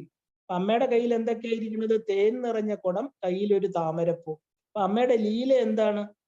അമ്മയുടെ ലീല എന്ന് പറഞ്ഞാല് ഏറ്റവും ഈ പ്രപഞ്ചമാകുന്ന ആ ഒരു ലളിതമായിരിക്കുന്ന ആ ലീലയിലൂടെ പ്രപഞ്ചത്തിലെ സൃഷ്ടി, സ്ഥിതി, സംഹാരം, തിരോധാനം, അനുഗ്രഹം, അങ്ങനെ പഞ്ചകൃത്യങ്ങള് ലീല പോലെ ചെയ്യുന്ന സ്വരൂപിണിയായിരിക്കുന്ന ദേവി. അപ്പൊ അമ്മയുടെ ലീല ഏറ്റവും ഉയർന്നത്. ഇനി അടുത്തത് ധാമം. അപ്പൊ അമ്മയുടെ ധാമം എന്ന് പറഞ്ഞാൽ എന്താ? അത് ധാമം എന്ന് പറഞ്ഞാൽ നമ്മൾ എത്തിച്ചേരേണ്ട സ്ഥലം എന്ന അർത്ഥം. ധാമം നമ്മുടെ ധ്യാനത്തിലൂടെ തീയുടെ അയനത്തിലൂടെ എത്തിച്ചേരേണ്ട സ്ഥലം. അതാണ് അമ്മയുടെ ശരിക്കും ആ ധാമം എന്താണെന്ന് ചോദിച്ചാല് അമ്മ എന്താണ്? അരുണാം കരുണാതരംഗിതാക്ഷീം എന്നതാണ് ധാമം. കാരണം കരുണയുള്ള ഒരാളുടെ അടുത്തേ നമുക്ക് എത്തിച്ചേരാൻ പറ്റുള്ളൂ. ഈ 4 ധ്യാന ശ്ലോകങ്ങളിലൂടെ തന്നെ അമ്മയുടെ ഏറ്റവും പ്രധാനപ്പെട്ട കാര്യങ്ങളെല്ലാം പറയുക. അപ്പൊ കരുണയുള്ള ഒരാളുടെ അടുത്ത് നമുക്ക് എത്രയൊക്കെ സ്നേഹം തന്നാലും ആ ഒരു കരുണയോടുകൂടിയുള്ള ഒരു നോട്ടം നമുക്ക് എപ്പോഴും എത്തിച്ചേരാൻ പറ്റുന്ന, ഇനി എന്തൊക്കെ വഴക്ക് പറഞ്ഞാലും നമ്മളോട് സ്നേഹമുള്ള ഒരേ ഒരു വ്യക്തി അമ്മയാണ്. കാരണം എന്താ? ആ ഒരു പൊക്കിൾക്കൊടി ബന്ധം, കുഞ്ഞുങ്ങളോട് അമ്മയ്ക്കുള്ള സ്നേഹം, ഗുരുക്കന്മാരോട് ശിഷ്യർക്കുള്ള സ്നേഹം, ഗുരു ശിഷ്യ ബന്ധം, ആ മാതാ പുത്ര ബന്ധം, ഇതൊക്കെയാണ് നമുക്ക് എത്രയധികം എന്താ പറയുക വിരോധം വന്നാലും എത്ര വഴക്ക് പറഞ്ഞാലും നമുക്കത് എന്താ പറയാ നമ്മൾ നന്നാവാൻ വേണ്ടിയിട്ടാണ് അല്ലെ, നല്ലതിന് വേണ്ടിയിട്ടാണ് അവര് പറയുന്നതെന്ന് നമുക്കൊരു ഉറച്ച വിശ്വാസം ഉണ്ടാവും. അപ്പൊ അത് തന്നെ നമ്മൾ ഈ പറഞ്ഞതെല്ലാം മറന്നു പോകും. പിന്നെ ആ പറഞ്ഞതാണോ അവർക്ക് ആ കുട്ടികൾക്കും വിഷമമില്ല, അമ്മയ്ക്കും വിഷമമില്ല. അപ്പൊ അരുണാം കരുണാതരംഗിതാക്ഷിയും. അപ്പൊ അരുണ നിറത്തില് കരുണയോടുകൂടിയുള്ള ആ ഒരു കണ്ണുകളോടുകൂടിയ അമ്മ, അതാണ് അമ്മയുടെ ധാമം. അവിടെയാണ് നമ്മൾ ഓരോരുത്തരും എത്തിച്ചേരേണ്ടത്. ഇങ്ങനെ ഈ 5 കാര്യങ്ങളും ലളിതാ സഹസ്രനാമത്തില് വളരെ ഭംഗിയായിട്ട് ഒത്തുചേരുന്നുണ്ട്. അപ്പൊ ഈ ശ്രീമാതയിൽ തുടങ്ങി ലളിതാംബയിൽ അവസാനിക്കുന്ന ഈ സഹസ്രനാമം ശരിക്കും പറഞ്ഞാൽ എന്താണ്? ആ ഒരു ഒരു ശ്രീമാത, മായിൽ തുടങ്ങി അവസാനം നമ്മൾ എവിടെ കൊണ്ട് ചെല്ലും? മാ എന്ന് പറഞ്ഞാൽ എന്താ? കാമം. കാമം എന്ന് പറഞ്ഞാൽ കാ മാ, രണ്ടക്ഷരങ്ങള്. ആഗ്രഹം എന്ന് പറയുന്നത് എല്ലാം കാമങ്ങളാണ്, ഡിസയേഴ്സ് ആണ്. അപ്പൊ കാമന്റെ ദാനമാണ് നമുക്ക് ആഗ്രഹങ്ങൾ. കാമദേവനാണ് നമുക്ക് ആഗ്രഹങ്ങൾ ഉണ്ടാക്കുന്നത്. എന്തിലൂടെ?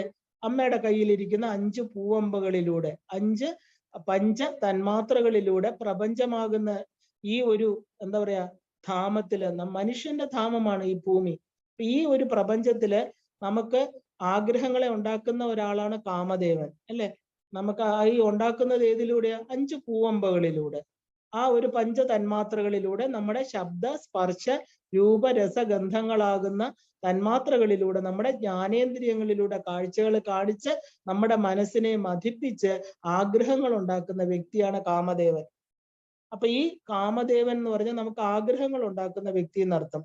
ഈ പരാശക്തിയാണെങ്കിലോ, ഈ പരാശക്തിയായിരിക്കുന്ന ദേവിയുടെ ആ ഒരു കാ എന്ന് പറയുന്നത്, നമ്മള് ആ കാ എന്ന് പറഞ്ഞാൽ ശിവൻ എന്നാണ് അവിടെ അർത്ഥം. മാ എന്ന് പറഞ്ഞാൽ ദേവി. അപ്പൊ കാമം എന്ന് പറഞ്ഞാൽ എന്താ? ശിവശക്തി സ്വരൂപം. ആഗ്രഹങ്ങൾ എവിടെയാ നമുക്ക് തീരുന്നത്? മോക്ഷത്തിലാ തീരുന്നത്. അപ്പൊ കാ എന്ന് പറഞ്ഞാല് ശ്രീമാത, ശ്രീ മഹാരാജ്ഞി. അതിൽ മാത എന്ന് പറയുന്ന ആ ഒരു മാ തുടങ്ങിയിട്ട് അവസാനം എന്താണ് തീരുന്നത്? ലളിതാംബിക, കായിലാ തീരുന്നത്. അപ്പൊ മായില് തുടങ്ങി കായില് തീരുന്നു. എവിടെ തുടങ്ങി? നമ്മൾ പ്രകൃതിയിൽ ജീവിക്കുന്ന നമ്മൾ ഓരോരുത്തരും പ്രകൃതിയെ അതിക്രമിച്ച് കായ് എന്ന് പറയുന്ന ശിവതത്വത്തിൽ എത്തിച്ചേരുക. അവിടെയാണ് ലാസ്റ്റ് നാമം ശിവശക്തിക്ക് രൂപിണി ലളിതാംബിക. അപ്പൊ കായില് തീരുക. അപ്പൊ മായും കായും ഇതിന്റെ ഇടയ്ക്കുള്ള 998 നാമങ്ങള് നമ്മുടെ ഓരോ മനുഷ്യ ജീവന്റെയും ആഗ്രഹ പൂർത്തീകരണത്തിന് അമ്മയെ ജപിച്ച് ആഗ്രഹങ്ങളും നമുക്ക് സാധിക്കാം. കാരണം എന്താ? എല്ലാ ആഗ്രഹങ്ങളും സാധിപ്പിച്ച് ന്യായമായിട്ടിരിക്കുന്ന ധാർമ്മികമായിട്ടുള്ള ആഗ്രഹങ്ങളെല്ലാം, കാമനകളെ പൂർത്തീകരിക്കാൻ ദേവിയല്ലാതെ വേറെ ആരുമില്ല. അത്രയ്ക്ക് കരുണാമൂർത്തിയാണ് അമ്മ. അപ്പോ ഈ ലളിതാ സഹസ്രനാമം എന്ന് പറയുന്നത് മായില് തുടങ്ങി കായിൽ അവസാനിക്കുന്നതാണ്. വിശ്വത്തിലെ, ഈ പ്രപഞ്ചത്തിലെ ലാളിത്യപൂർവ്വം ലീലകൾ ആടുന്ന ദേവിയാണ് ലളിത ത്രിപുരസുന്ദരി. ഈ ദേവതയെ കുറിച്ചുള്ള പഠനമാണ് ലളിതാ സഹസ്രനാമം. ഈ ഇടയ്ക്ക് ഇപ്പൊ നമ്മള് അമ്മയിൽ തുടങ്ങി ദേവി ശിവനിൽ അവസാനിച്ചു എന്ന് പറയുന്നു. അപ്പൊ ഇതിനകത്തിരിക്കുന്ന 998 നാമം പഠിക്കുമ്പോൾ നമുക്ക് എന്താ കിട്ടുന്നത്? ആഗ്രഹ പൂർത്തീകരണം, ഇല്ലേ? നമുക്ക് പുരുഷാർത്ഥങ്ങള് അതിനകത്ത് എല്ലാം പറയുന്നുണ്ട്. പുരുഷാർത്ഥപ്രദ, പൂർണ്ണ. അമ്മയുടെ ഓരോ നാമങ്ങൾ പഠിക്കുമ്പോഴും നമുക്ക് കിട്ടുന്നത് എന്താ? ഈ അനുഗ്രഹമാണ്. ഇപ്പൊ തുടങ്ങുന്നത് നമുക്ക് അമ്മയിൽ തുടങ്ങിയിട്ട് അവസാനം അച്ഛനിൽ ചെന്ന് നിൽക്കണം. അവസാനം ഈ ആഗ്രഹങ്ങൾ ഇതിനോടകം പൂർത്തീകരിച്ചോളണം. കാരണം കാമങ്ങള് നമുക്ക് ജന്മത്തിന് കാരണമാകും. കാമപൂർത്തീകരണം, ആഗ്രഹങ്ങളെല്ലാം നിവർത്തിച്ചോളണം. ഇനി എത്ര ജന്മം വേണം? അത് പറഞ്ഞോളൂ. കാരണം എനിക്കൊരു 5 ജന്മം വേണം, 5 ജന്മത്തിൽ പല പല വിവിധ ആളുകളായിട്ട് വിവിധ സ്ഥലങ്ങളിൽ ജനിക്കണം എന്ന് ആഗ്രഹമുണ്ടെങ്കിൽ അതും പറയാം. കാരണം എന്താ? കാരണം അമ്മ സർവകാമങ്ങളെ കൈവല്യപദദായിനി. ഇതെല്ലാം കഴിഞ്ഞ് നിനക്ക് കൈവല്യപദം എപ്പോഴും വേണമെന്ന് പറയണോ, തന്റെ മക്കളുടെ ഇച്ഛയ്ക്കനുസരിച്ച് അമ്മ കാത്തുനിന്ന് എത്ര ജന്മങ്ങൾ വേണോ എടുത്തോളൂ, അവസാനം ഞാൻ നിനക്ക് എന്ത് തരാം? കൈവല്യവും തരാം, മുക്തിപദവും തരാം എന്ന് പറയുന്ന ഒരു അമ്മ ഈ ലളിതാ ഭഗവതി അല്ലാതെ വേറെ നമുക്ക് കാണാൻ പറ്റില്ല. ഈ ലളിതാ സഹസ്രനാമം എന്ന് പറയുന്നത് സർവകാമ പൂർത്തീകരണ നാമങ്ങളാണ്. ലളിതാ സഹസ്രനാമം ഒരു ഉപാസകനെ സംബന്ധിച്ച് അവന്റെ കാമനകളെ, അവന്റെ ആഗ്രഹങ്ങളെ പൂർത്തീകരിക്കാൻ അമ്മയും അച്ഛനും, തുടക്കത്തിൽ അമ്മയും അവസാനം അച്ഛനെയും ഇരുത്തി, അതിനെയാണ് സമ്പുടിതം എന്ന് പറയുക. നമ്മളെപ്പോഴും പൂർണ്ണമാവണമെങ്കിൽ എന്ത് ചെയ്യണം? ഒരു മാല കെട്ടിക്കഴിഞ്ഞാല് ആ 2 ഓപ്പൺ ആയിട്ട് ഇടുന്നത്, നമ്മളിപ്പോ ദേവിക്ക് ചതുഷ്ഷഷ്ടി ഉപചാരം കൊടുക്കുമ്പോൾ അമ്മയുടെ കഴുത്തിൽ നമ്മൾ മധുര മീനാക്ഷിക്കൊക്കെ ഇടുമ്പോൾ ഓപ്പൺ ആയിരിക്കണം മാല. കാരണം 2 സൈഡും തുറന്നിരിക്കും, അതിനെ കെട്ടില്ല. അതിനൊരു വളരെ താത്വികമായിട്ട് താന്ത്രശാസ്ത്രപരമായിട്ടൊരു അതിന് അർത്ഥമുണ്ട്, ഒരുപാട് അർത്ഥമുണ്ട് അതിന്. അതിൽ ഈ ഒരു മാലയ്ക്ക് പറയുന്ന ഒരു പ്രത്യേക പേരുണ്ട്. അത് ദേവിക്ക് അവിടെ ചാർത്തുമ്പോൾ കാമനകളെ പൂർത്തീകരിക്കും. അവിടെ കെട്ടില്ല. കാരണം കെട്ടിക്കഴിഞ്ഞാൽ സർക്കിളായി പോകും. അവിടെ കെട്ടുവരില്ല, ഓപ്പൺ ആയിട്ട് വെച്ചേക്കും. കാരണം നിനക്ക് എത്ര ജന്മം വേണം? മധുര മീനാക്ഷിയൊക്കെ എന്താ? ശ്രീവിദ്യ ശിവവാമഭാഗനിലയ ഹ്രീങ്കാര മന്ത്രോജ്വല. അമ്മയൊക്കെ കാമങ്ങളെ പൂർത്തീകരിക്കാൻ അനുഗ്രഹിക്കുന്നവരാ. കാരണം മാതങ്കിയായിട്ട് മധുര മീനാക്ഷിയായിട്ട് ഇരിക്കുന്ന ദേവി. അതേസമയം നമ്മൾ കാഞ്ചി കാമാക്ഷിയിൽ ചെല്ലുകയാണെങ്കിൽ അമ്മ 2 കാലും മടക്കി വെച്ച് മാല മുഴുവനും പൂർത്തീകരിച്ച് കെട്ടിയ മാല അമ്മയുടെ കഴുത്തിലിടുന്നത്. അവിടെ നമ്മള് ഈ ദേവിയെ ഉപാസിക്കുമ്പോൾ കാമനകൾ പൂർത്തീകരിച്ച് അടുത്ത പദത്തിലേക്ക് പൊക്കോളണം, യോഗ പദത്തിലേക്ക് പൊക്കോളണം.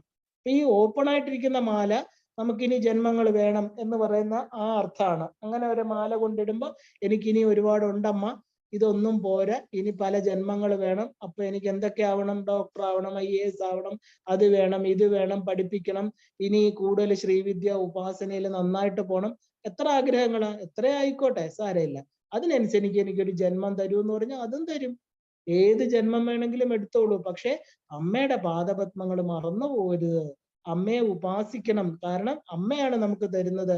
ഈ ഒരു ബോധത്തോടു കൂടി ഈ ഒരു നാമങ്ങൾ, സഹസ്രനാമങ്ങൾ പഠിക്കുമ്പോൾ നമുക്ക് എല്ലാം പഠിച്ചു കഴിഞ്ഞ് നമുക്കൊരു തൃപ്തി ഉണ്ടാവണം ഉള്ളില്. അതുകൊണ്ടാണല്ലോ അമ്മയെക്കുറിച്ച് ഇത്രയും ഡീറ്റെയിൽഡ് ആയിട്ട് നമ്മൾ പോകുന്നത്. ആ ഒരു തൃപ്തി, അതാണ് ആ ശാന്തി നമ്മുടെ ഉള്ളിൽ. അതാണ് ശാന്ത്യാതീത കലാത്മിക, അമ്മയുടെ ശാന്ത സ്വരൂപം. നമ്മളും ശാന്തമാവണം. ഇതുവരെ നമ്മുടെ മനസ്സ് അജിറ്റേറ്റഡ് ആയിരുന്നു, കലുഷിത മനസ്സാണ്. ദുഃഖങ്ങള് സുഖങ്ങള് ഇങ്ങനെ മാറി മാറി വരുന്നു. സുഖം സന്തോഷം തരണു, ദുഃഖങ്ങൾ തരണു. മനസ്സ് ഇങ്ങനെ തിരമാലുകൾ പോലെ ഇങ്ങനെ എന്താ പറയാ അലയടിച്ചുകൊണ്ടേയിരിക്കണം. അവിടെ ഒരു ശാന്തത വരണമെങ്കിൽ എന്ത് വേണം? ഈ സുഖങ്ങളെല്ലാം അനുഭവിച്ചോളൂ. അതിനെന്താ? അമ്മയല്ലേ തരുന്നത്. അത് അനുഭവിച്ചിട്ട് ഈ അമ്മയെ പഠിച്ചു കഴിയുമ്പോൾ നമ്മള് ആ ഒരു മുക്തി പദത്തിലേക്ക്, മനുഷ്യന്റെ ഏറ്റവും ഉയർന്ന ലക്ഷ്യമാണ് മുക്തി. അപ്പൊ അതും അമ്മ തരും, കൈവല്യ പദം തരും അമ്മ. അതും ചോദിച്ചോളണം. കാരണം ഇല്ലെങ്കില് ഈ ജനന മരണ ദുഃഖങ്ങളിൽ വന്നുകൊണ്ടേയിരിക്കണം.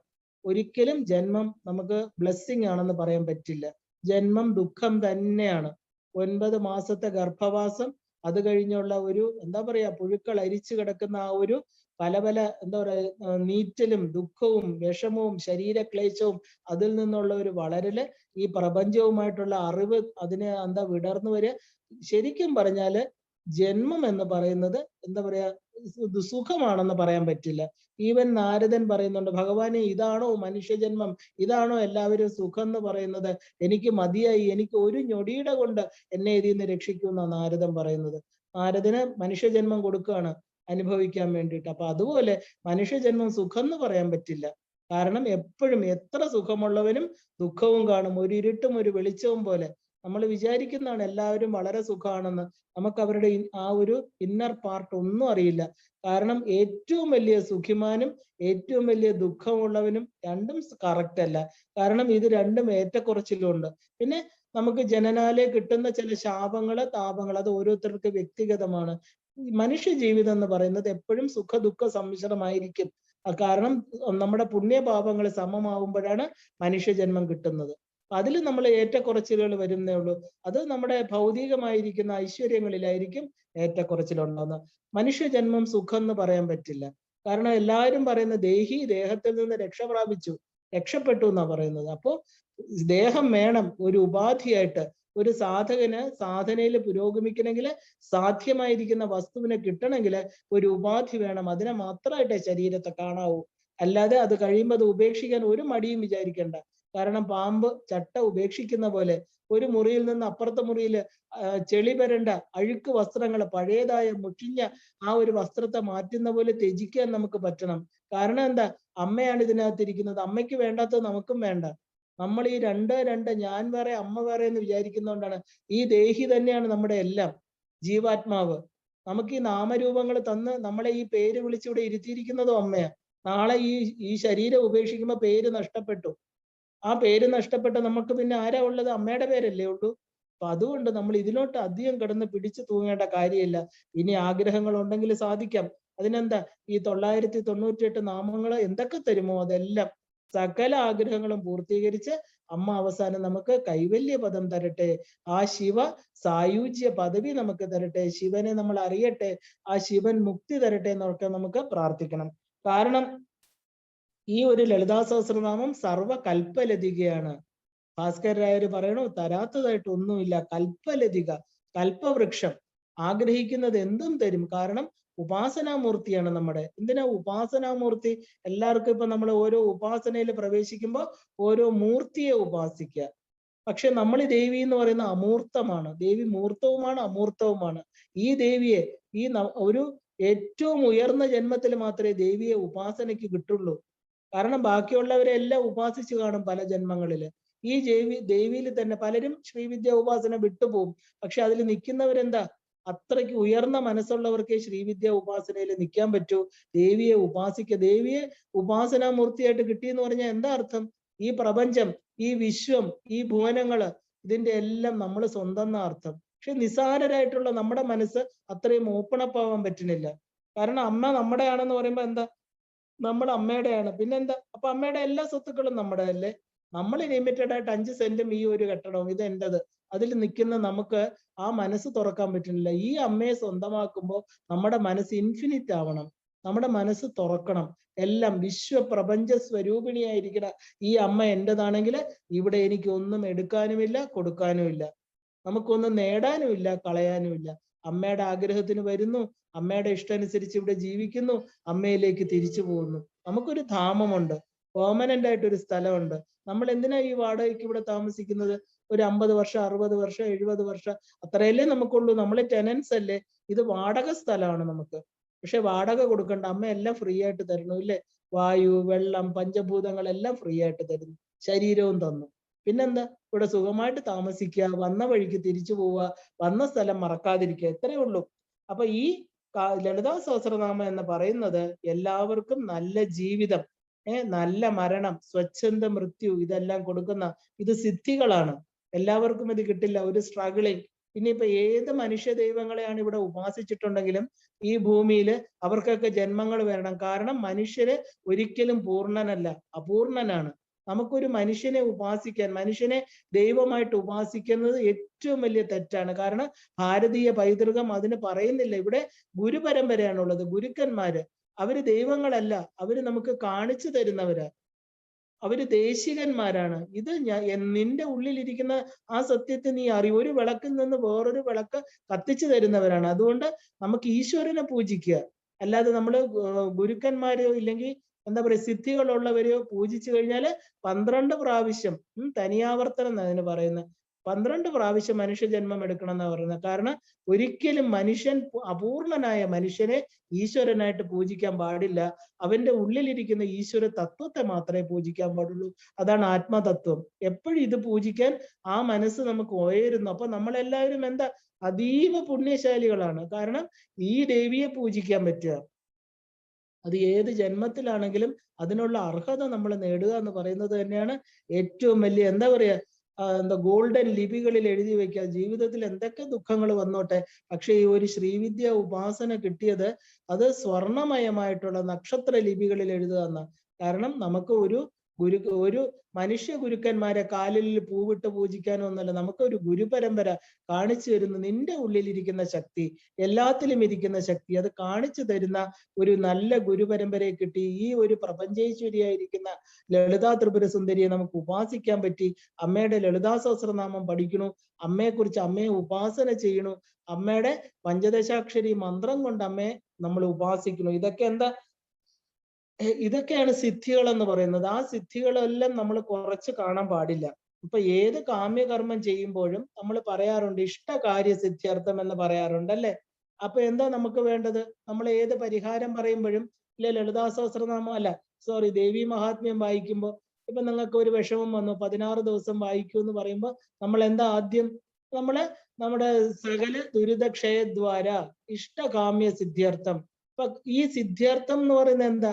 എനിക്ക് ഈ സിദ്ധികൾ കിട്ടട്ടെ, എനിക്ക് അനുഗ്രഹം കിട്ടട്ടെ എന്നാണ് അല്ലെ? അപ്പൊ അതാണ് കാമ്യകർമ്മം.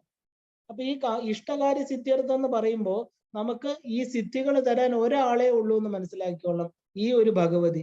കാരണം ശ്രീചക്രത്തിന്റെ ആദ്യത്തെ ഈ 10 സിദ്ധി ദേവതമാര് ഇരിക്കുന്നത് എവിടെയാ? ഭൂപുരത്തിലാണ്. ആ ഭൂപുരത്തിന്റെ 3 വരകളിലെ രണ്ടാമത്തെ എന്താ പറയുക അഷ്ടമാതൃക്കള്, മുദ്രാശക്തികള് ആദ്യം ഇരിക്കുന്നവരാണ് സിദ്ധി ദേവതമാര്. അണിമ, ലഘിമ, ഗരിമ തുടങ്ങിയുള്ള 10 സിദ്ധികള്. അപ്പൊ ഈ ഏത് ഈശ്വരനെ പൂജിച്ചാലും നമുക്ക് സിദ്ധി വരണമെങ്കിൽ, നമുക്ക് അനുഗ്രഹം കിട്ടണമെങ്കിൽ ഈ ഒരു സിദ്ധി ദേവതമാര് കനിയണം. ഇനി പ്രാകാമ്യ, ഈശ്വത്ത, വശ്യത്ത ഏത് കിട്ടണമെങ്കിൽ, അപ്പൊ നമുക്ക് ഈ ദേവിയെ പൂജിച്ചാൽ എന്താ, ചോദിക്കാതെ തന്നെ എല്ലാം കിട്ടും. കാരണം എന്താ, അമ്മ ഇരിക്കുന്ന ശ്രീചക്രത്തിന്റെ എന്താ പറയാ സ്ക്വയറില്, ഭൂപുരത്തില് നമ്മുടെ ആ ഒരു ദേവിയെ പൂജിച്ചുകൊണ്ട് ഏറ്റവും ആദ്യത്തെ ഭൂമി തത്വത്തിലിരിക്കുന്ന അമ്മയുടെ ശ്രീചക്രം ബിന്ദു ആണെങ്കിൽ, മേളിലാണെങ്കിൽ അമ്മ ഇരിക്കുന്നത് അമ്മയുടെ ഏറ്റവും താഴത്തെ ആ ഒരു സ്ക്വയർ ആയിരിക്കുന്ന ആ ഒരു ഭൂപുരമായിരിക്കുന്ന അവിടെ ഇരിക്കുന്ന ആദ്യത്തെ ഈ ശക്തികളാണ് ഇവര്. അപ്പൊ നമ്മൾ ഈ പ്രപഞ്ചത്തിൽ ഇനി എന്തിനെയൊക്കെ ഏതൊക്കെ ഈശ്വരന്മാരെ പ്രാപിച്ചിട്ട് നമ്മൾ എന്താ പറയാ അർച്ചന കഴിപ്പിച്ചാലും നമ്മൾ പൂജിച്ചാലും, ക്ഷേത്രങ്ങളിൽ ചെന്ന് മുരുകനെയോ സുബ്രഹ്മണ്യനെയോ എന്താ പറയാ ഗണപതിയൊക്കെ പൂജിച്ചിട്ട് അവരെന്താ ചെയ്യുന്നത്? ഇഷ്ടകാമ്യ സിദ്ധ്യർത്ഥം, നമുക്ക് കാമ്യ കർമ്മങ്ങള് നമുക്ക് സാധിച്ചു തരുന്ന ആ സിദ്ധികള് ഈ ഒരു ദേവിക്ക് നമ്മൾ ചോദിക്കാതെ നമ്മുടെ കാമനകളെ പൂർത്തീകരിക്കാനുള്ള അനുഗ്രഹം ഉണ്ടാകും. കാരണം ദേവിയെ പൂജിച്ചുകൊണ്ടിരിക്കുന്നവരാണ് അവര്. ഈ ലളിതാ ത്രിപുര സുന്ദരിയുടെ മന്ത്രമുള്ളവർക്കെല്ലാം ഈ സിദ്ധി ദേവതമാര് ചോദിക്കാതെ അനുഗ്രഹം കൊടുക്കും. അപ്പൊ ഈ ശക്തിയുള്ള എന്താ പറയാ ഈ ശക്തി ദേവതമാര് തന്നെ പൂജിച്ചുകൊണ്ട് നമ്മളൊരു പ്രത്യേക രീതിയിൽ സൗന്ദര്യ ലഹരിയില് ഒരു ശ്ലോകത്തിൽ അമ്മയെ പ്രാർത്ഥിക്കുന്നത് അണിമാതിപിരാവൃതാം മയൂഖൈ അഹമിത്യേവ വിഭാവയേ ഭവാനി. അണിമാതികളാകുന്ന ആ ശക്തി ദേവതകളാൽ ചുറ്റപ്പെട്ടിരിക്കുന്ന ആ ദേവിയെ എന്താ? അഹമിത്യേവ വിഭാവയേ ഭവാനി, ഞാനാണെന്ന് വിചാരിക്കണം. എൻ്റെ ഉള്ളിൽ ഇരിക്കുന്ന ദേവി ആ അഹം ഇത് സാക്ഷാത് ആത്മരൂപേണ ഭാതി. നമ്മുടെ ഉള്ളില് ആത്മസ്വരൂപമായിരിക്കുന്ന ദേവിയെ ഈ അണിമ ലഖിമ തുടങ്ങിയ സിദ്ധികള് ചുറ്റിയിരിക്കുന്നു. അപ്പൊ എന്താ അതിന്റെ അർത്ഥം? എല്ലാ കാമനകളും ഈ ലളിതാ പരമേശ്വരിക്ക് ഒരു പൂവിടുമ്പോൾ സാധിക്കും എന്നർത്ഥം. കാരണം ഈ സിദ്ധി ദേവതമാരാണ് ദേവിയെ പൂജിച്ചുകൊണ്ടിരിക്കുന്നത്. അപ്പൊ ശക്തി തരുന്നവരെയാണ് നമ്മള് ശക്തി ദേവതമാർ എന്ന് പറയുന്നത്, അല്ലെ? ശക്തി തരുന്ന ആളിനെയല്ലേ ശക്തിമാൻ എന്ന് പറയുന്നത്. അപ്പൊ ഈശ്വരൻ എന്തൊക്കെയാണ് എന്താ പറയാ നമുക്ക് തരുന്നത്? എല്ലാ അനുഗ്രഹങ്ങളും. അപ്പൊ ഈ സിദ്ധി ദേവതമാര് ലളിതാ ത്രിപുര സുന്ദരിയെ ഉപാസിക്കുന്നവർക്ക് അവര് ചോദിക്കുന്ന കാമ്യകർമ്മങ്ങളെല്ലാം തന്നെ ചെയ്തു കൊടുക്കും. ആരുടെ അനുഗ്രഹത്തോടു കൂടി? നമ്മുടെ ഉപാസനാ ദൈവം എന്ന് പറയുമ്പോൾ അതിനൊരു പ്രത്യേകതയുണ്ട്. പെറ്റമ്മയും പോറ്റമ്മയും പോലെയാണ്. സ്വന്തം അമ്മ. നമ്മളിനി നമ്മൾ പറയില്ല 1000 എന്താ പറയാ പോറ്റമ്മ ചമഞ്ഞാലും പെറ്റമ്മയാവൂല, അങ്ങനെ എന്തോ ഒരെണ്ണമുണ്ട്. അപ്പൊ അതുപോലെ സ്വന്തം അമ്മയും അല്ലാതെ ചിറ്റമ്മയും വ്യത്യാസമുണ്ട്. നമ്മളിനി ഏത് ഈശ്വരനെ ഉപാസിച്ചാലും ഈ ദേവിയെ ഉപാസിക്കുന്ന പോലെ ആവില്ല. കാരണം ഇത് അമ്മയാണ്. അപ്പൊ ഈ അമ്മയെ ഉപാസിച്ചു കഴിഞ്ഞാല് എന്താ? നമുക്കൊരു ഉപാസനാ മൂർത്തി തന്നെ അമ്മയാവുമ്പോ അവിടെ പിന്നെ എന്താ ആരോട് ചോദിക്കാനാണ്? ആ അനുഗ്രഹം ഡയറക്റ്റ് ആയിട്ട് എല്ലാവർക്കും കിട്ടും. അപ്പൊ ഈ ശക്തി, അതായത് ഈ ഒരു ശക്തി ദേവതമാരാല് പൂജിക്കപ്പെടുന്ന അല്ലയോ ഈശ്വരി ലളിതാ മഹാത്രിപുര സുന്ദരി. അപ്പോ നമ്മൾ ചോദിക്കുമ്പോ എന്താ? എൻ്റെ ഈ ചെറിയ കാമനകള് ഈ അമ്മയുടെ മുമ്പിൽ ചെന്ന് ചോദിക്കുന്ന എന്താ? ഇനി ജന്മം തരൂ, എനിക്കൊരു പ്രൊഫസർ ആവണം, ഇല്ലെങ്കിൽ ഒരു ഇങ്ങനത്തെ ഉള്ള എന്താ പറയുക നിസ്സാരമായിരിക്കുന്ന ഭൗതികമായിരിക്കുന്നത് ചോദിക്കാതെ അമ്മയുടെ കൈവല്യപദം ചോദിക്കൂ. അത് ശരിക്കും പറഞ്ഞാൽ നമ്മളെ അമ്മയുമായിട്ടുള്ള ഒരു സഹവർത്തിത്വം, അമ്മയുടെ അടുത്ത് നമുക്ക് ചെല്ലാൻ പറ്റട്ടെ. അപ്പൊ ഈ ചെറിയ കാമനകളിൽ നമ്മൾ ഒതുങ്ങി പോകരുത് ഈ ദേവിയെ ഉപാസിച്ചിട്ടെന്ന അർത്ഥം. കാരണം അമ്മയുടെ ശ്രീചക്രത്തിന്റെ ഭൂപരമാകുന്ന ഏറ്റവും ഔട്ടർ സർഫേസിൽ ഇരിക്കുന്ന വെറും ശക്തി ദേവതകൾ, അവർക്ക് പോലും ഇത് തരാനുള്ള കഴിവുണ്ട്. നമ്മൾ ബിന്ദു വരെ പോയി അമ്മയെ ഉപാസിച്ചിട്ട് നിസാരമായി ശരീരത്തോട് ആ ഒരു ബന്ധപ്പെട്ട കുറെ നിസ്സാര കാര്യങ്ങൾ ഈ ഭൂമിയിൽ ഇനിയും തിരിച്ചു വരിക, അത് വേണം ഇത് വേണം എന്ന് നിസ്സാരമായിരിക്കുന്ന ആ കാര്യങ്ങൾ ചോദിക്കരുത് എന്ന് പറയാൻ കാരണം എന്താ? ഈ ദേവിയെ ഉപാസിക്കണമെങ്കിൽ ഇത്ര ഇനി ഒരു ജന്മം കിട്ടുമോ, ഉപാസിക്കാൻ പറ്റുമെന്നൊന്നും അറിയില്ല. അപ്പൊ ഈ ആത്മീയത, നമ്മുടെ ഉള്ളിലിരിക്കുന്ന ആത്മീയത എന്ന് പറഞ്ഞാൽ ആത്മാവിനെ തിരിച്ചറിയലാണ്. അതിനു വേണ്ടിയിട്ടാണ് നമ്മൾ ഈ ഉപാസന സ്വീകരിച്ചത്. ഈശ്വരൻ എന്തൊക്കെയോ നമുക്ക് തരുന്നുണ്ട്. അതിനു വേണ്ടിയിട്ടാണോ നമ്മൾ ഈശ്വരനെ ഉപാസിക്കുന്നത്? അല്ല. ഞാൻ ആരാണ് ആ തിരിച്ചറിവിന് വേണ്ടിയാണ് നമ്മൾ ഈശ്വരനെ ഉപാസിക്കുന്നത്. ആത്മീയത എന്നാൽ ആ ഈശ്വര ശക്തി എൻ്റെ ഉള്ളിലുണ്ടെന്നുള്ള തിരിച്ചറിവ്, അതിനെയാണ് നമ്മൾ ആത്മീയത എന്ന് പറയുന്നത്. അപ്പൊ ഇതിനെയാണ് നമ്മൾ യഥാർത്ഥ ജ്ഞാനം. അപ്പൊ അമ്മ ജ്ഞാനസ്വരൂപിണിയാണ്, അല്ലെ? ഈ സത്യത്തെ തിരിച്ചറിഞ്ഞാൽ അവിടെ ഒന്നും ചോദിക്കേണ്ട കാര്യമില്ല. ലളിതാ സഹസ്രനാമം അവസാനം കൊടുക്കുന്നതാണ് എന്താ പറയാ ഈ യഥാർത്ഥ ജ്ഞാനം. കാരണം ലളിതാ സഹസ്രനാമം ജപിച്ച് എല്ലാവരുടെയും ദുഃഖങ്ങൾ മാറി, ചോദിക്കുന്നതെല്ലാം കിട്ടി, പണം കിട്ടി, മകളുടെ കല്യാണം നടന്നു, ജോലി കിട്ടി, അത് ചോദിച്ചു ഇത് ചോദിച്ചു, എല്ലാം കഴിഞ്ഞ് അവസാനം ചോദിക്കും അമ്മ ജ്ഞാനം തരൂ. അമ്മ ചോദിക്കാതെ നമുക്ക് മാറ്റി വെച്ചിരിക്കുന്ന ഗിഫ്റ്റാ ജ്ഞാനം. കാരണം ഇത് ഏറ്റവും ഉയർന്ന എന്താ പറയാ ആ തലം. മനുഷ്യാണാം സഹസ്രേഷു, ആയിരങ്ങളിൽ ഒരാൾ മാത്രമേ അമ്മയോട് ജ്ഞാനം ചോദിക്കാറുള്ളൂ. വിവേകാനന്ദ സ്വാമിയെ പോലെ ആ ശ്രീരാമകൃഷ്ണ പരമഹംസര് 10 പ്രാവശ്യം പറഞ്ഞു, പോയി ചോദിക്കുക, അമ്മയോട് ചോദിക്കുക, നിനക്ക് എന്ത് വേണോ ചോദിക്കെന്ന് പറഞ്ഞു. ഒരു ഗുരുവിന്റെ അനുഗ്രഹം ഉണ്ടെങ്കിൽ കിട്ടാത്തതായിട്ട് യാതൊന്നുമില്ല. നരേന്ദ്രന് എന്ത് വേണമെങ്കിലും ചോദിക്കാം. പക്ഷെ അദ്ദേഹം എന്ത് ചോദിച്ചു? ജ്ഞാനവൈരാഗ്യ സിദ്ധ്യർത്ഥം ഭിക്ഷാം ദേഹി ജ പാർവതി, എനിക്ക് വിവേകം തരൂ അമ്മ. നമുക്ക് വിവേകമുണ്ടെങ്കിലേ വൈരാഗ്യം ഉണ്ടാവൂ. വിവേകമാണ് നമുക്ക് നിത്യ അനിത്യ വിവേകം ഉണ്ടാക്കുന്നത്.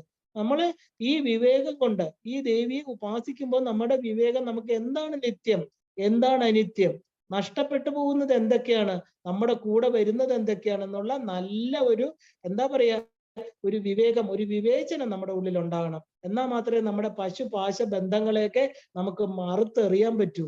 ചുമ്മാതെ അവിടെ ഇരുന്ന് രാവിലെ ഉർവാരികമിവ ബന്ധനാത് മൃത്യോർ മുക്ഷീയ മാമൃത എന്ന് നമ്മള് എന്താ പറയാ ഈ ഒരു മൃത്യുഞ്ജയ മന്ത്രം ജയിച്ചാൽ മൃത്യുവിനെ ജയിക്കാൻ പറ്റില്ല. നമ്മൾ എന്ത് ചെയ്യണം? ഉപാസനയിലൂടെ എന്തിലൊക്കെയാണോ മനസ്സ് കെട്ടിവെച്ചിരിക്കുന്നത്, ഈ പുത്രനും പൗത്രനും കുഞ്ഞുങ്ങളും എന്താ പറയാ വീടും ഇങ്ങനത്തെ ശരീരവുമായിട്ട്, ഈ ശരീരം പോയി കഴിഞ്ഞാൽ ഈ ശരീരത്തിന് കൊടുത്തിരിക്കുന്ന പേരാണ് നമ്മളെ വിളിക്കുന്ന അമ്മ, അമ്മൂമ്മ, ചേച്ചി, ചേട്ട, ഭാര്യ, ഇതെല്ലാം ഏതാ? ഈ ശരീരം, ഈ നശിച്ചു പോകുന്ന ശരീരം. അപ്പൊ ഈ പേരുകളെല്ലാം അതോടുകൂടി എന്തായി? ഇല്ലാതായി. ചിത്രകേതു ചോദിക്കുന്ന പോലെ ഏത് ജന്മത്തെ അച്ഛൻ, ഏത് ജന്മത്തെ അമ്മ? അപ്പൊ അനേക ജന്മങ്ങളിലൂടെ കടന്നു വന്ന ആ പുരാണനായിരിക്കുന്ന ഈ ജീവാത്മാവിന് അച്ഛനോ അമ്മയോ ബന്ധങ്ങളോ പാശങ്ങളോ ഇല്ല. എല്ലാം പുറമേ നമ്മൾ ഭാവിച്ചോളണം, ഉള്ളിൽ നിന്ന് വിട്ടോളണം. എന്നാൽ മാത്രമേ നമുക്ക് ഈ കൈവല്യ പദത്തെ, കാരണം ഈ ലളിതാ സഹസ്രനാമം നമുക്ക് ജ്ഞാനമുക്തിയാ തരുന്നത്, അല്ലാതെ കാമങ്ങളല്ല. കാമങ്ങൾ തരുന്നു എന്ന് പറഞ്ഞാലും വളരെ വിഷമാണ് അത് കേൾക്കുമ്പോൾ തന്നെ. കാരണം നിസ്സാരമായിട്ട് തുച്ഛമായിട്ടുള്ള കാര്യങ്ങൾക്ക് ഇത്രയും ബിന്ദു സ്വരൂപിണിയായിട്ട് അവിടെ ഇരിക്കുന്ന അമ്മയുടെ അടുത്ത് ചെന്ന് ചോദിക്കുമ്പോൾ ഒരു ഭിക്ഷക്കാരൻ ചെന്ന് രാജാവിന്റെ അടുത്ത് ഒരു നേരത്തെ ഭക്ഷണം ചോദിക്കുന്ന പോലെയല്ലേ? കാരണം ഭക്ഷണം കഴിഞ്ഞ് അപ്പ വയറ് നിറയും, പിന്നെയും വിശക്കും. അപ്പൊ അതുപോലെ നമ്മൾ ആവരുത്.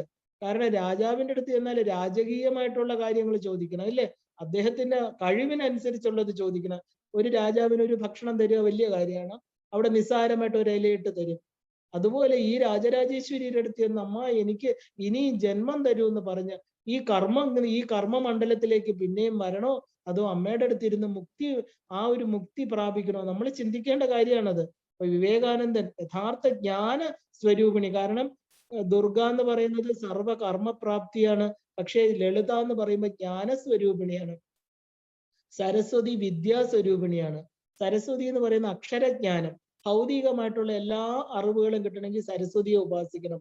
ആ സരസ്വതിയും എല്ലാ ഭൗതിക ഐശ്വര്യങ്ങൾ തരുന്ന മഹാലക്ഷ്മിയും രണ്ട് സൈഡിൽ നിന്ന് ഇടതും വലതും നിന്ന് ചാമരം വീശുന്ന ജ്ഞാനസ്വരൂപിണിയായിരിക്കുന്ന ഈ ലളിതാദേവിയെ ഉപാസിച്ചുകൊണ്ട് നമ്മൾ ഏറ്റവും തുച്ഛമായിരിക്കുന്നതൊന്നും ചോദിക്കരുത്. നമ്മൾ എന്ത് ചോദിക്കണം? ഭാസ്കരായർ പറയണു, നമുക്ക് വേറെ ഒന്നും വേണ്ട, നിത്യ അനിത്യ വിവേകം തരൂ അമ്മ, നമുക്ക് ജ്ഞാനം തരൂ, യഥാർത്ഥ ഉയർന്ന തലം. അപ്പൊ ഇതില് ആര് ചോദിക്കും? മനുഷ്യാണാം സഹസ്രേഷു, കോടികളിൽ ഒരാളെ ഇത് ചോദിക്കുള്ളൂ. കാരണം അമ്മയുടെ അടുത്ത് ചോദിക്കുന്നതെല്ലാം എന്താ പറയാ നമ്മുടെ ആവശ്യം കഴിഞ്ഞാൽ പൊടിയും തട്ടിപ്പോവും. അത് കഴിയുമ്പോൾ ഉപാസനയില്ല, ഒന്നുമില്ല. അമ്മയുടെ അടുത്ത് ചോദിക്കുന്നതെല്ലാം അമ്മ അപ്പൊ തന്നെ ഭവാനിത്വം എന്ന് പറയുമ്പോ തന്നെ തരുന്ന അമ്മയാണ്. അപ്പൊ ഈ ദേവിയോട് നമ്മൾ ജ്ഞാനം ചോദിക്കണം. വിവേകാനന്ദ സ്വാമിയെ ചോദിച്ചതുപോലെ എന്നാ എനിക്ക് വിവേകം തരൂ എന്ന് ചോദിച്ച പോലെ നമ്മൾ എന്ത് ചോദിക്കണം? ജ്ഞാനം, വൈരാഗ്യം. അതാണ് നമുക്ക് ഭിക്ഷയായിട്ട് അമ്മ എന്ത് തരണം? നമ്മൾ ഭിക്ഷക്കാരായിട്ട് അമ്മയുടെ മുമ്പിൽ കൈ നീട്ടി നിൽക്കുന്ന ഓരോരുത്തരും ഭിക്ഷക്കാരാ. നമ്മൾ അമ്പലത്തിന്റെ മുമ്പിൽ കണ്ടിട്ടില്ലേ? ആ വിഗ്രഹത്തിന്റെ മുമ്പിൽ തരൂ രണ്ട് കൈയും നീട്ടി ദീപാരാധന സമയത്ത് ഇടിച്ച് തള്ളി ആ വിഗ്രഹത്തിന്റെ മുന്നിലോട്ട് ചാടി വീണ് കൈ നീട്ടിക്കൊണ്ട് നിൽക്കും. നമ്മളെ ആരുടെ മുമ്പിലെ ഈ കൈ നീട്ടുന്നത്? നമ്മുടെ മുമ്പിൽ തന്നെ, നമ്മുടെ പ്രതിബിംബത്തിന്റെ മുമ്പിൽ. അന്ന് അറിയാത്ത സമയത്ത് കൈ നീട്ടി, ഇനിയും കൈ നീട്ടരുത്. എന്തിനു കൈ നീട്ടണം? ജ്ഞാന വൈരാഗ്യം. അമ്മ എനിക്ക് ജ്ഞാനം തരൂ, അതിലൂടെ എനിക്ക് വിഗതക രാഗം, എന്നിലുള്ള രാഗങ്ങള് വിഗതമായി തീരട്ടെ. കാരണം ഇതിനോടുള്ള ഈ അട്രാക്ഷൻ കൊണ്ടാണ് പിന്നെയും ചോദിക്കുന്നത് ഭൗതിക വസ്തുക്കള്. എനിക്ക് എന്ത് വേണം? എനിക്ക് അമ്മയെ വേണം, അതിനുള്ള എനിക്ക് ആ ഒരു തരൂ. അതുപോലെ വിവേകാനന്ദ സ്വാമികൾ ചോദിച്ച പോലെ ഈ ഒരു സത്യദർശനം. അപ്പൊ അവിടെ മാത്രമേ നമുക്ക് മനസ്സ് പൂർണ്ണ തൃപ്തി കിട്ടുള്ളൂ. അപ്പൊ നമുക്ക് ഭിക്ഷയായിട്ട് ചോദിക്കേണ്ടത് എന്താണ്? ജ്ഞാനവും വൈരാഗ്യവും. അത് അമ്മ സന്തോഷത്തോടെ തരുകയും ചെയ്യും. കാരണം അമ്മയ്ക്ക് അതാണ് ഇഷ്ടം. അമ്മ ജ്ഞാനസ്വരൂപിണിയാണ്. മനസ്സ് പൂർണ്ണ തൃപ്തി കിട്ടുന്നത് ഈ ഒരു സത്യദർശനത്തിൽ മാത്രമാണ്. ഇതിനെയാണ് നമ്മൾ ആത്മസുഖം. ഇപ്പൊ നമ്മൾ ആത്മസുഖം നാരായണ ഗുരുദേവൻ പറഞ്ഞ പോലെ അവനവൻ ആത്മസുഖത്തിന് ആചരിക്കുന്നവ അവരന് ഗുണത്തിനായി വരണം. അപ്പൊ നമുക്ക് ഈ ലളിതാ പരമേശ്വരിയെ ഉപാസിക്കുമ്പോൾ നമ്മൾ എന്ത് സുഖമാണോ അനുഭവിക്കുന്നത് ആ സുഖങ്ങളെല്ലാം മറ്റുള്ളവർക്കും കിട്ടണം എന്നുള്ള ഒരു തോന്നൽ നമ്മുടെ ഉള്ളിൽ വരും. നമ്മൾ മാത്രം എന്റേത് മാത്രം, ഞാൻ മാത്രം നല്ല ഭക്ഷണം കഴിക്കും, ഞാൻ മാത്രം നല്ല വസ്ത്രം, അങ്ങനെയല്ല. എന്റെ ആത്മസുഖം എന്തൊക്കെയാണ് ഈ പറയുന്ന വിദ്യ ഉൾപ്പെടെ, നമ്മൾ ഭൗതിക വസ്തുക്കൾ മാത്രമല്ല, ഞാൻ അറിഞ്ഞ എനിക്ക് തന്ന അമ്മ തന്ന ആ ഒരു അനുഗ്രഹങ്ങളെല്ലാം എന്റെ സഹോദരനും സഹോദരിക്കും കൊടുക്കണം. അവരും നന്മയിലോട്ട്. ഇതാണ് ഈ ശരിക്കും ഗുരുപരമ്പരയുടെ അനുഗ്രഹം എന്ന് പറയുന്നത്. ഈ ഗുരുക്കന്മാര് തന്നതാണ് നമുക്കിതെല്ലാം. അതുകൊണ്ടാണ് നമ്മൾ രാവിലെ എഴുന്നേൽക്കുമ്പോൾ മഹത്പ്യോ ഋഷിപ്യോ ഗുരുപ്യോ നമ എന്ന് പറയുന്നത്. അവർക്കൊരു തുള്ളി വെള്ളം ഒഴിക്കുന്നത്, അവർക്ക് തർപ്പണം കൊടുക്കുന്നത്, അവർക്ക് വേറെ ഒന്നും വേണ്ട, നമ്മുടെ നന്ദിപൂർവ്വമുള്ള ഒരു വാക്ക്. രാവിലെ എഴുന്നേൽക്കുമ്പോൾ എല്ലാ ഗുരുക്കന്മാർക്കും ഋഷിമുനിമാർക്കും നമ്മുടെ പിതൃകടം, ആ ഓരോ ഋണങ്ങള്, അച്ഛനമ്മമാർക്ക്, ജനിപ്പിച്ചവർക്ക്, ഈ പറയുന്ന നമുക്ക് ഈ അറിവ് തന്നവർക്ക്, അവര് നമ്മുടെ ഗുരുപരമ്പരയാ. അപ്പൊ അവർക്ക് ആ ഒരു മഹത്തുക്കള്, നമ്മുടെ അഹംബോധത്തെ മഹത്താക്കി മാറ്റുന്നവര്, അവർക്കെല്ലാം നമ്മളൊന്ന് സ്മരിച്ച് ഒരു സെക്കൻഡ് നമ്മൾ എന്തിനെല്ലാം സമയം കളയുന്നു. അപ്പൊ അവരുടെ പാദപത്മങ്ങളില് ഒരു തുള്ളി ജലം സമർപ്പിക്കുമ്പോൾ എല്ലാവരും അദൃശ്യരായിട്ടിരിക്കുന്ന ഈ പ്രപഞ്ചം എന്ന് പറയും എല്ലാവരും ഉണ്ട്. സൂക്ഷ്മജീവികളുണ്ട്, നെഗറ്റീവ് വൈബ്രേഷൻസ്, അവരെല്ലാം ഉള്ള ഈ പ്രപഞ്ചത്തിലെ ഈ മഹത്തുക്കളുടെയും ഈ ഋഷിമുനിമാരുടെയും അനുഗ്രഹം നമുക്ക് കിട്ടും. കാരണം ഈ സത്യത്തെ അവരാണ് നമുക്ക് തരുന്നത്. എന്തുകൊണ്ടാ? അവർക്ക് നമ്മളോട് എല്ലാവരോടും ഉള്ള സ്നേഹം. അപ്പൊ ഈ ദേവിയെ പൂജിക്കുമ്പോൾ ആത്മസുഖം കിട്ടുമെന്ന് പറഞ്ഞാല് ഈ ഒരു ഒറ്റ, അതായത് ഈ ഭാവത്തില്, അതായത് ഈ ദേവിയെ പൂജിച്ചാൽ മാത്രമേ, ഈ ഭക്തിയുടെ തലത്തിൽ നിന്ന് മാത്രമേ നമുക്ക് ആത്മസുഖം കിട്ടുള്ളൂ. ആത്മാവിനെ അറിഞ്ഞാലേ അതാണ് സുഖം എന്ന് തിരിച്ചറിയാൻ പറ്റൂ. അത് നമ്മുടെ ദഹരാകാശാണ്, അത് നമ്മുടെ ഉള്ളിൽ തന്നെയാണ്. അപ്പൊ നമ്മുടെ ആത്മശാന്തി, നമ്മള് മരിച്ചു കഴിഞ്ഞിട്ടല്ല ആത്മശാന്തിക്ക് എന്താ പറയാ എള്ളും പൂവും ഒക്കെ കൊടുക്കേണ്ടത്. ആത്മശാന്തി പ്രപഞ്ചത്തിലിരുന്ന് ഈ ശരീരമാകുന്ന ഉപാധിയിലൂടെ നമ്മൾ അറിയണം. അപ്പോ ഈ ഒരു ബ്രഹ്മവിദ്യ, അതുകൊണ്ടാണ് ഇതിനെ ഈ ഒരു ലളിതാ സഹസ്രനാമത്തിന് ഈ ദേവിയെ നമുക്ക് എന്താ പറയാ മുക്തി തരുന്നവൾ, അത് ആ ഈ ഒന്ന് ആത്മാവിനെ തരുന്നവൾ, അതുകൊണ്ടാണ് ആത്മവിദ്യ. അപ്പൊ ആത്മവിദ്യയിലൂടെ നമ്മൾ എന്ത് ആണ് മനസ്സിലാക്കുന്നത്? ബ്രഹ്മവിദ്യ. ആത്മാവ് ബ്രഹ്മത്തിന്റെ ഭാഗമാണ് എന്ന് തിരിച്ചറിയുമ്പോൾ അത് ബ്രഹ്മവിദ്യ. ഈ ബ്രഹ്മം എന്താണ്? ഈ പ്രപഞ്ചത്തിന് അപ്പുറമായിരിക്കുന്ന പരയാണ്, ബിയോണ്ട് ആണ്. അപ്പൊ അത് പരാവിദ്യ. അപ്പോ ദേവി ആരാണ്? ആത്മവിദ്യ, ബ്രഹ്മവിദ്യ, പരാവിദ്യ, ശ്രീവിദ്യ. അപ്പൊ ദേവി സകല പുരുഷാർത്ഥങ്ങളില് അവസാനമായിരിക്കുന്ന മോക്ഷത്തെ, മുക്തിയില് എത്തണമെങ്കിൽ എന്ത് ചെയ്യണം? ഈ ക്രമമുക്തി നമുക്ക് വേണം. ക്രമമായിട്ട് ആഗ്രഹങ്ങളെ സാധിച്ച് അവസാനം നമ്മൾ എവിടെ എത്തിച്ചേരും? ആ ഒരു എന്താ പറയാ പുരുഷാർത്ഥത്തിന്റെ അവസാനമായിരിക്കുന്ന മോക്ഷപദത്തില് എത്തിച്ചേരും എന്ന് പറഞ്ഞാൽ ദേവി എത്തിച്ചിരിക്കും. അപ്പൊ ഈ ഹിന്ദു മതത്തിൽ മാത്രമേ നമുക്ക് മനസ്സിനെ നിയന്ത്രിക്കാൻ മാത്രം ഇങ്ങനെ പറഞ്ഞ് ഒരു ക്രമമുക്തി മന്ത്രത്തിലൂടെ നമുക്ക് കിട്ടുള്ളൂ. കാരണം വേറെ ഒരു എന്താ പറയാ ജാതി ഇതിലും നമുക്ക് മന്ത്രങ്ങളില്ല. മന്ത്രം മാത്രമേ മനസ്സിനെ നമുക്ക് ഒരു നിയന്ത്രിക്കാനും മനസ്സായിട്ട് തീരാനും പറ്റൂ. കാരണം എന്താ? മന്ത്രം എന്ന് പറയുന്നത് സ്പന്ദനങ്ങളാണ്. അപ്പൊ മനസ്സെന്ന് പറയുന്നത് എന്താ? കുറെ നമ്മൾ മരിച്ചു കഴിഞ്ഞാൽ ഒരു ജഡത്തിന് ചിന്തകളുണ്ടോ? ഇല്ലല്ലോ. ജഡം ഇങ്ങനെ മരിച്ചു കിടക്കുമ്പോൾ താഴെ അതുപോലെ കിടക്കും. പക്ഷെ എന്താ? അവിടെ വായുവില്ല, പ്രാണനില്ല, ചിന്തകളില്ല. അപ്പൊ ഈ പ്രാണനും മനസ്സും, സൂക്ഷ്മമായിരിക്കുന്ന പ്രാണനെ മനസ്സെന്നും സ്ഥൂലമായിരിക്കുന്ന അകത്തോട്ടും പുറത്തോട്ടും പോകുന്നതിനെ നമ്മൾ പ്രാണൻ എന്നും പറയും. അപ്പൊ പ്രാണനും മനസ്സും രണ്ടല്ല. പ്രാണനുണ്ടെങ്കിലേ മനസ്സുള്ളൂ, മനസ്സുണ്ടെങ്കിലേ പ്രാണനുള്ളൂ.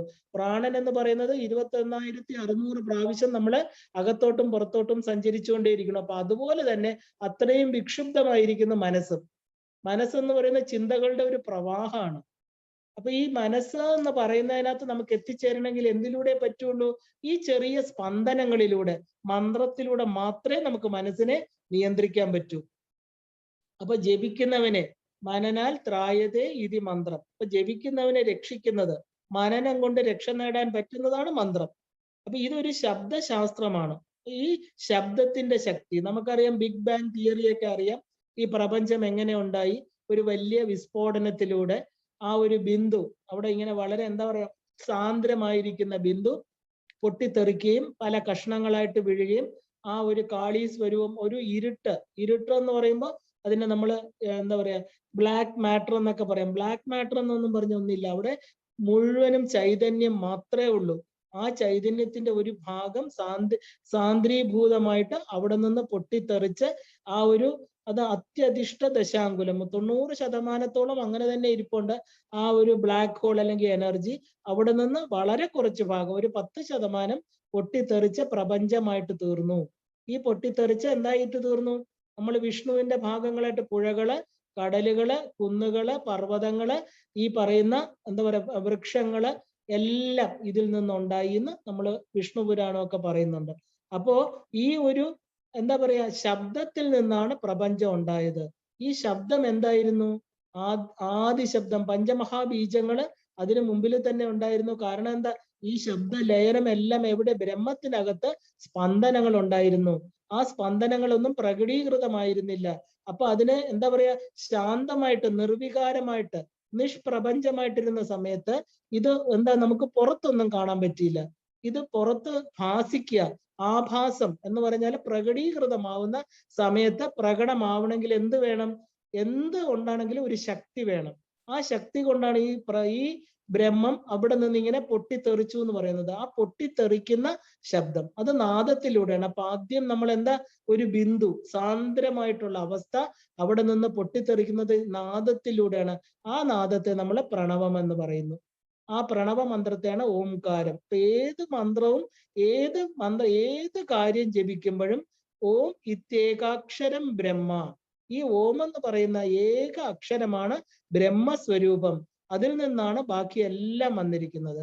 ഈ പഞ്ചമഹാബീജങ്ങൾ എന്ന് പറയുന്ന 5 ബീജങ്ങള് ഈ ശിവനും ശക്തിയുമായിട്ടിരിക്കുന്ന ഈ ഓംകാരത്തിന് മുമ്പുള്ള 5 ബീജങ്ങൾ നേരത്തെ തന്നെ ശിവനില് ഇല്ലെങ്കിൽ ഈ പരബ്രഹ്മ ചൈതന്യത്തില് ലീനമായിരുന്നു. അതിനെയാണ് പഞ്ചമഹാബീജങ്ങൾ എന്ന് പറയുന്നത്. അവിടെ നിന്ന് ഈംകാരത്തിലൂടെ ആ ഒരു എന്താ പറയാ ഐം ക്ലീം സൗഹു അങ്ങനെയൊക്കെ പറയുന്ന ആ ഒരു അകത്തിരിക്കുന്ന ബീജങ്ങളെയാണ് മഹാബീജങ്ങൾ എന്ന് പറയുന്നത്. അതിങ്ങനെ വന്ന് അത് ഓം എന്ന് പറഞ്ഞിട്ട് ആ ഓമാണ് അകാര ഉകാര മകാരങ്ങള്. അത് സൃഷ്ടി സ്ഥിതി സംഹാരമായിട്ട് തീർന്നു. അതിന്റെ ഒരു ചന്ദ്രക്കലയും ഒരു ബിന്ദു. അപ്പൊ അതിനെ നമ്മൾ തുരീയ അവസ്ഥ എന്ന് പറയണു. അപ്പൊ ഈ എല്ലാം ഈ പ്രപഞ്ചത്തിൽ ഉണ്ടായിരിക്കുന്ന എല്ലാത്തിനും നാമങ്ങൾ ഉള്ളതുപോലെ ഈ സ്പന്ദനങ്ങളും ഉണ്ട്. അപ്പൊ നാദത്തിനെല്ലാം എന്താ? നമ്മൾ ഇന്നിപ്പോ ഒരു പാട്ട് കേൾക്കുന്നു, നമുക്കൊരു ECG എടുക്കുന്നു, അതൊരു മെഷീനിൽ നോക്കിക്കഴിഞ്ഞാൽ പല തരംഗങ്ങളായിട്ട് പോകുന്ന കാണാം. ഈ സ്പന്ദനം എന്ന് പറയുന്നത് പ്രപഞ്ചം എപ്പോഴുണ്ടോ ഈ സ്പന്ദനം നിലനിൽക്കും. എപ്പോഴാണോ പ്രപഞ്ചം തിരിച്ചു ലയിക്കുന്നത് അപ്പോഴും മാത്രമേ സ്പന്ദനം അവസാനിക്കുകയുള്ളൂ. അപ്പൊ ഈ പ്രപഞ്ചം എന്ന് പറയുന്നത് എന്താ? ലാസ്യ നടനം ഇല്ലെങ്കിൽ ശിവന്റെ താണ്ഡവം എന്നൊക്കെ നമ്മൾ പറയില്ലേ? അപ്പൊ ദേവിയുടെ ലാസ്യം, ശിവന്റെ താണ്ഡവം, ഇതെല്ലാം തന്നെ എന്താ? ഇത് ഋതമാണ്, ശബ്ദമാണ്. അപ്പൊ ശബ്ദം എന്ന് പറഞ്ഞാല് അതിനെയാണ് നമ്മൾ മന്ത്രം. ഈ 51 അക്ഷരങ്ങളും ഈ പറഞ്ഞ സൃഷ്ടി സ്ഥിതി സംഹാര സ്വരൂപമായിരിക്കുന്ന പ്രണവത്തിൽ നിന്ന് അകാരാദി ക്ഷകാരാന്ത അക്ഷരങ്ങൾ ഉണ്ടായി വർണ്ണരൂപമായിട്ട് തീർന്നു. വർണ്ണങ്ങൾ എന്ന് പറഞ്ഞാല് അക്ഷരസ്വരൂപം. 16 സ്വരാക്ഷരങ്ങളും 36 വ്യഞ്ജനാക്ഷരങ്ങളും ചേർന്ന 51 അക്ഷരാളി. 51 അക്ഷരങ്ങൾ, അതിലൊരക്ഷരം മറഞ്ഞിരിക്കുന്നു. ഈ അക്ഷരങ്ങളിലൂടെ ഇതിനെയാണ് അക്ഷരബ്രഹ്മം എന്ന് പറയുന്നത്. ആ ഇതിന് ഓരോ അക്ഷരത്തിന്റെ പുറകിലും ഓരോ ശക്തി സ്പന്ദനങ്ങളുണ്ട്. അത് ഓരോ ദേവതമാരാണ്, അതിന് രൂപവുമുണ്ട്. അപ്പൊ ഈ നമ്മള് എന്തിനെയാണ് മനസ്സിനെ നിയന്ത്രിക്കാൻ ഈ പറയുന്ന എന്താ പറയുക നമുക്ക് കാണാൻ പറ്റാത്ത ചിന്തകളാകുന്ന ഒരു പ്രവാഹം, അതിനെ ഒന്ന് നിയന്ത്രിച്ച് അതിനെ ഒന്ന് ചാനലൈസ് ചെയ്യണമെങ്കിൽ എന്താ വേണ്ട? മന്ത്രം. അപ്പൊ ഈ ശബ്ദശാസ്ത്രത്തിന്റെ ശക്തി അതാണ് ഈ ലളിതാ സഹസ്രനാമം മന്ത്രമാലയാണെന്ന് പറയാൻ കാരണം ഈ 1000 നാമങ്ങള് ഒരു മാലയിൽ കോർത്തിണക്കിയ ശിവന്റെയും ശക്തിയും ചേർന്ന തുടക്കം ദേവിയും അവസാനം ശിവനും. ഈ 2 മാല 2 സൈഡും കോർത്ത് കെട്ടണം നമ്മള്. കാരണം തുടക്കവും ഒടുക്കവുമാണ് ഇല്ലേ? തുടക്കം എവിടെ, ഒടുക്കം എവിടെ? ശരിക്കും നമ്മളിത് ദേവിയെ പഠിച്ചു വരുമ്പോൾ അനലൈസ് ചെയ്യാൻ പോയിട്ട് ചിന്തിക്കാൻ പോലും നമ്മളെ കൊണ്ട് പറ്റില്ല. പക്ഷെ അമ്മയെ മനസ്സിലാക്കി വരുമ്പോൾ നമ്മൾ മനസ്സിലാക്കണു തുടക്കം അമ്മയിൽ നിന്നാണെങ്കിൽ ഒടുക്കവും അമ്മയിൽ തന്നെ. കാരണം തുടക്കം അമ്മ മായിൽ തുടങ്ങി അവസാനം കായിൽ അവസാനിച്ചു ശിവനില്. അപ്പൊ എവിടെ പോയി? ഈ മാല പൂർത്തീകരിക്കുകയാണ് നമ്മള്. ആ 990 ആ ശിവശക്തി ഐക്യ രൂപിണി ലളിതാംബികായില് മായില് തുടങ്ങി ഈ മാല നമ്മൾ കെട്ടി പൂർത്തീകരിക്കുകയാണ്. നമ്മുടെ യാത്ര, ഈ പ്രപഞ്ച യാത്ര അമ്മയിൽ തുടങ്ങി ശിവനിൽ തീരണം. അതാണ് ഈ 999 മന്ത്രങ്ങള്. ഈ മന്ത്രങ്ങൾ നമ്മുടെ മനസ്സിൻ്റെതായിട്ട് തീരണം.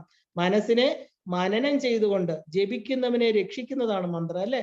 മനനാൽ ത്രായതേ ഇതി മന്ത്രം. ഈ ദേവിക്ക് ഏറ്റവും പ്രിയപ്പെട്ട ഈ ലളിതാ സഹസ്രനാമമാകുന്ന ഈ മുത്തുക്കള് ജപിച്ചു കഴിയുമ്പോൾ നമ്മൾ എന്താവും?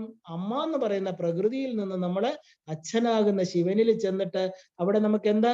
അവിടെയാണ് ശാന്ത്യാതീത കലാത്മിക, കലകളൊന്നുമില്ലാത്ത ആ 16ാമത്തെ കലയായിട്ടിരിക്കുന്ന, പൂർണ്ണമായിട്ടിരിക്കുന്ന ശിവശക്തി ഐക്യ രൂപത്തില് ഒരു ഉപാസകൻ അവന്റെ മനനശക്തി കൊണ്ട്, അതിലുള്ള ശ്രദ്ധ കൊണ്ട്, ഉപാസന ബലം കൊണ്ട് ഈ മന്ത്രത്തെ ജപിച്ച് തീർച്ചയായിട്ടും ഈ 1000 നാമങ്ങൾ എത്തിക്കാമെന്ന് ഈ സൗഭാഗ്യ ഭാസ്കരം എടുത്തെടുത്ത് പറയണം. കാരണം ഉപാസകന്റെ ലക്ഷ്യം അമ്മയാണെങ്കിൽ ആ അമ്മ തന്നെ ഈ ഒരു 999, അതുകൊണ്ടാണ് ഞാനത് എഴുതണമെന്ന് പറയുന്നത്. കാരണം ലിഖിത ജപമാണ് ഏറ്റവും ഉയർന്നത്. നമ്മൾ എഴുതുമ്പോൾ അത് നമ്മുടെ മനസ്സിന്റെ ആ എഴുതിയിട്ടത് മനസ്സിലായിരിക്കും. അപ്പൊ നമ്മളെ രക്ഷിക്കാൻ ഈ ഒരു ഏതെങ്കിലും ഒരു നാമം, നമ്മൾ അവസാനം എവിടെയാണോ നമ്മുടെ ജീവൻ ശരീരത്തിൽ നിന്ന് പോകുന്നത്, ഒരു നാമം അമ്മയുടേത് എടുത്ത് നമ്മുടെ ഉള്ളിൽ ഓർത്ത് പറയാൻ പറ്റുമെങ്കിൽ അത് തന്നെ അമ്മയുടെ ധാമത്തിൽ നമ്മളെ എത്തിക്കും. കാരണം ഓരോന്ന് മനസ്സിന്റെ തലമാണിത്.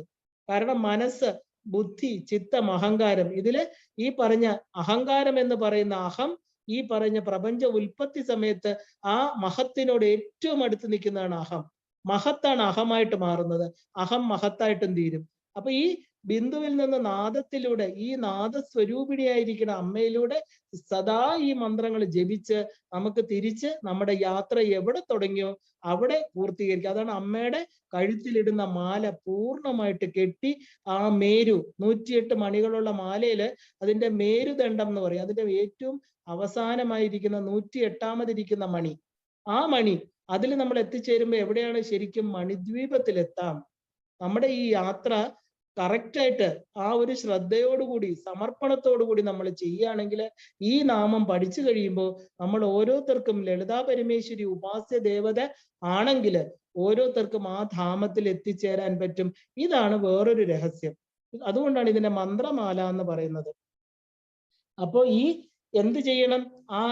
ഈ ഒരു മന്ത്രമാലയെ ജപിക്കുമ്പോൾ നമ്മൾ ഈ ഒരു മമത്വം, ഈ മാല എന്ന് മന്ത്രം എന്ന് പറയുന്നതിന് വേറൊരു കാര്യം, ഒരു അർത്ഥം കൂടെ ഉണ്ട് ലളിതാ സഹസ്രനാമത്തിൽ. അത് വെളിയിൽ ആരും പറയാനില്ല. തന്ത്രശാസ്ത്രം പറയുന്നു മമത്വത്തെ മാറ്റുക. മത്വം, മന്ത്രം എന്ന് പറഞ്ഞാല് നമുക്കൊരു എന്താ പറയാ, ഒരു ടെക്നിക്കാണ് മന്ത്രം. കാരണം എന്താ? നമ്മുടെ മനസ്സിനെ ശുദ്ധമാക്കാൻ, മത്വത്തെ മാറ്റാൻ, അതായത് മമത്വത്തെ മാറ്റാൻ.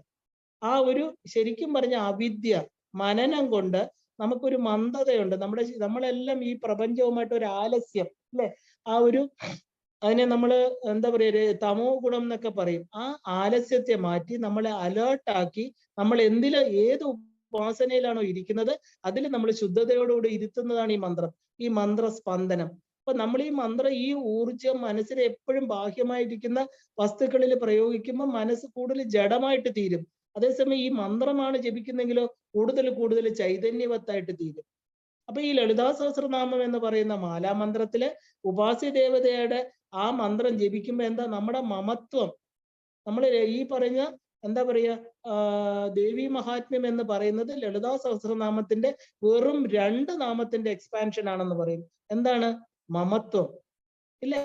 ആ മമകാരം. അതുകൊണ്ട് അവിടെ നമുക്കറിയാം ഈ സുരതനും സമാധിയും ഒക്കെ എന്തിനാ ഈ കാട്ടിൽ വന്ന് കിടന്നത്? അവർക്ക് എന്തുകൊണ്ട് അവരുടെ രാജ്യത്തിൽ നിന്ന് അവര് നിഷ്കാഷിതരായി? അവരെ ആര് പറഞ്ഞു വിട്ടു? അവർക്ക് മമത്വം കൊണ്ട്, ഇല്ലേ?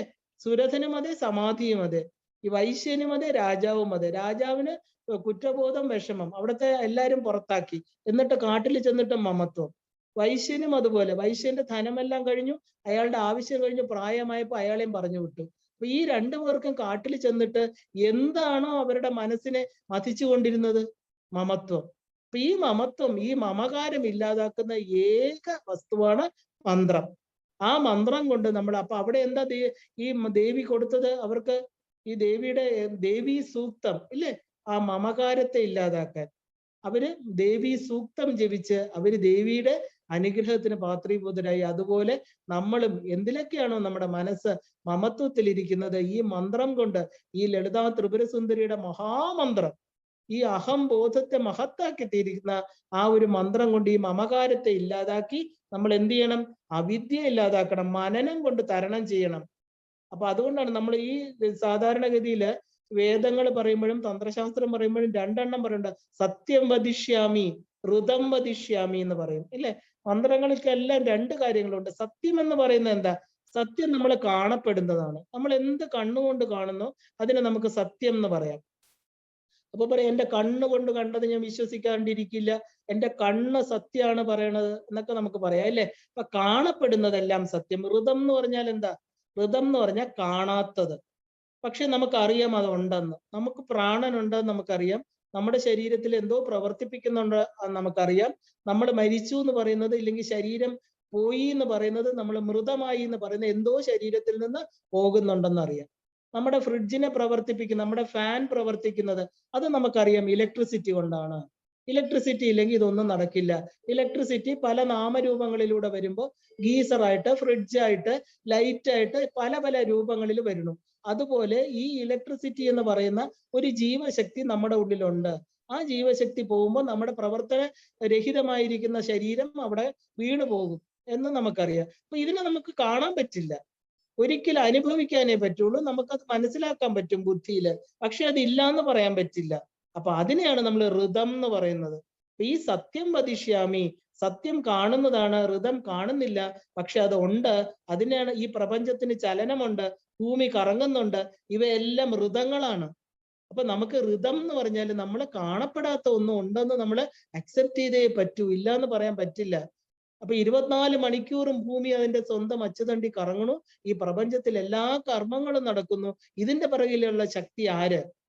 നമുക്ക് കാണുന്നില്ലേ? വൈകുന്നേരമാകണു, രാത്രിയാകണു, സൂര്യൻ പോകുന്നു, ചന്ദ്രൻ വരുന്നു, നക്ഷത്രങ്ങൾ വരുന്നു, കാറ്റ് വീശുന്നു. ഇത് നമ്മുടെ കഴിവ് കൊണ്ടാണോ വരുന്നത്? അല്ല. അപ്പൊ ഇത് ഈ പ്രവർത്തിപ്പിക്കുന്ന ശക്തി, ആ ശക്തിക്ക് ഒരു സറണ്ടർ, അതാണ് ഋതം വദിഷ്യാമി.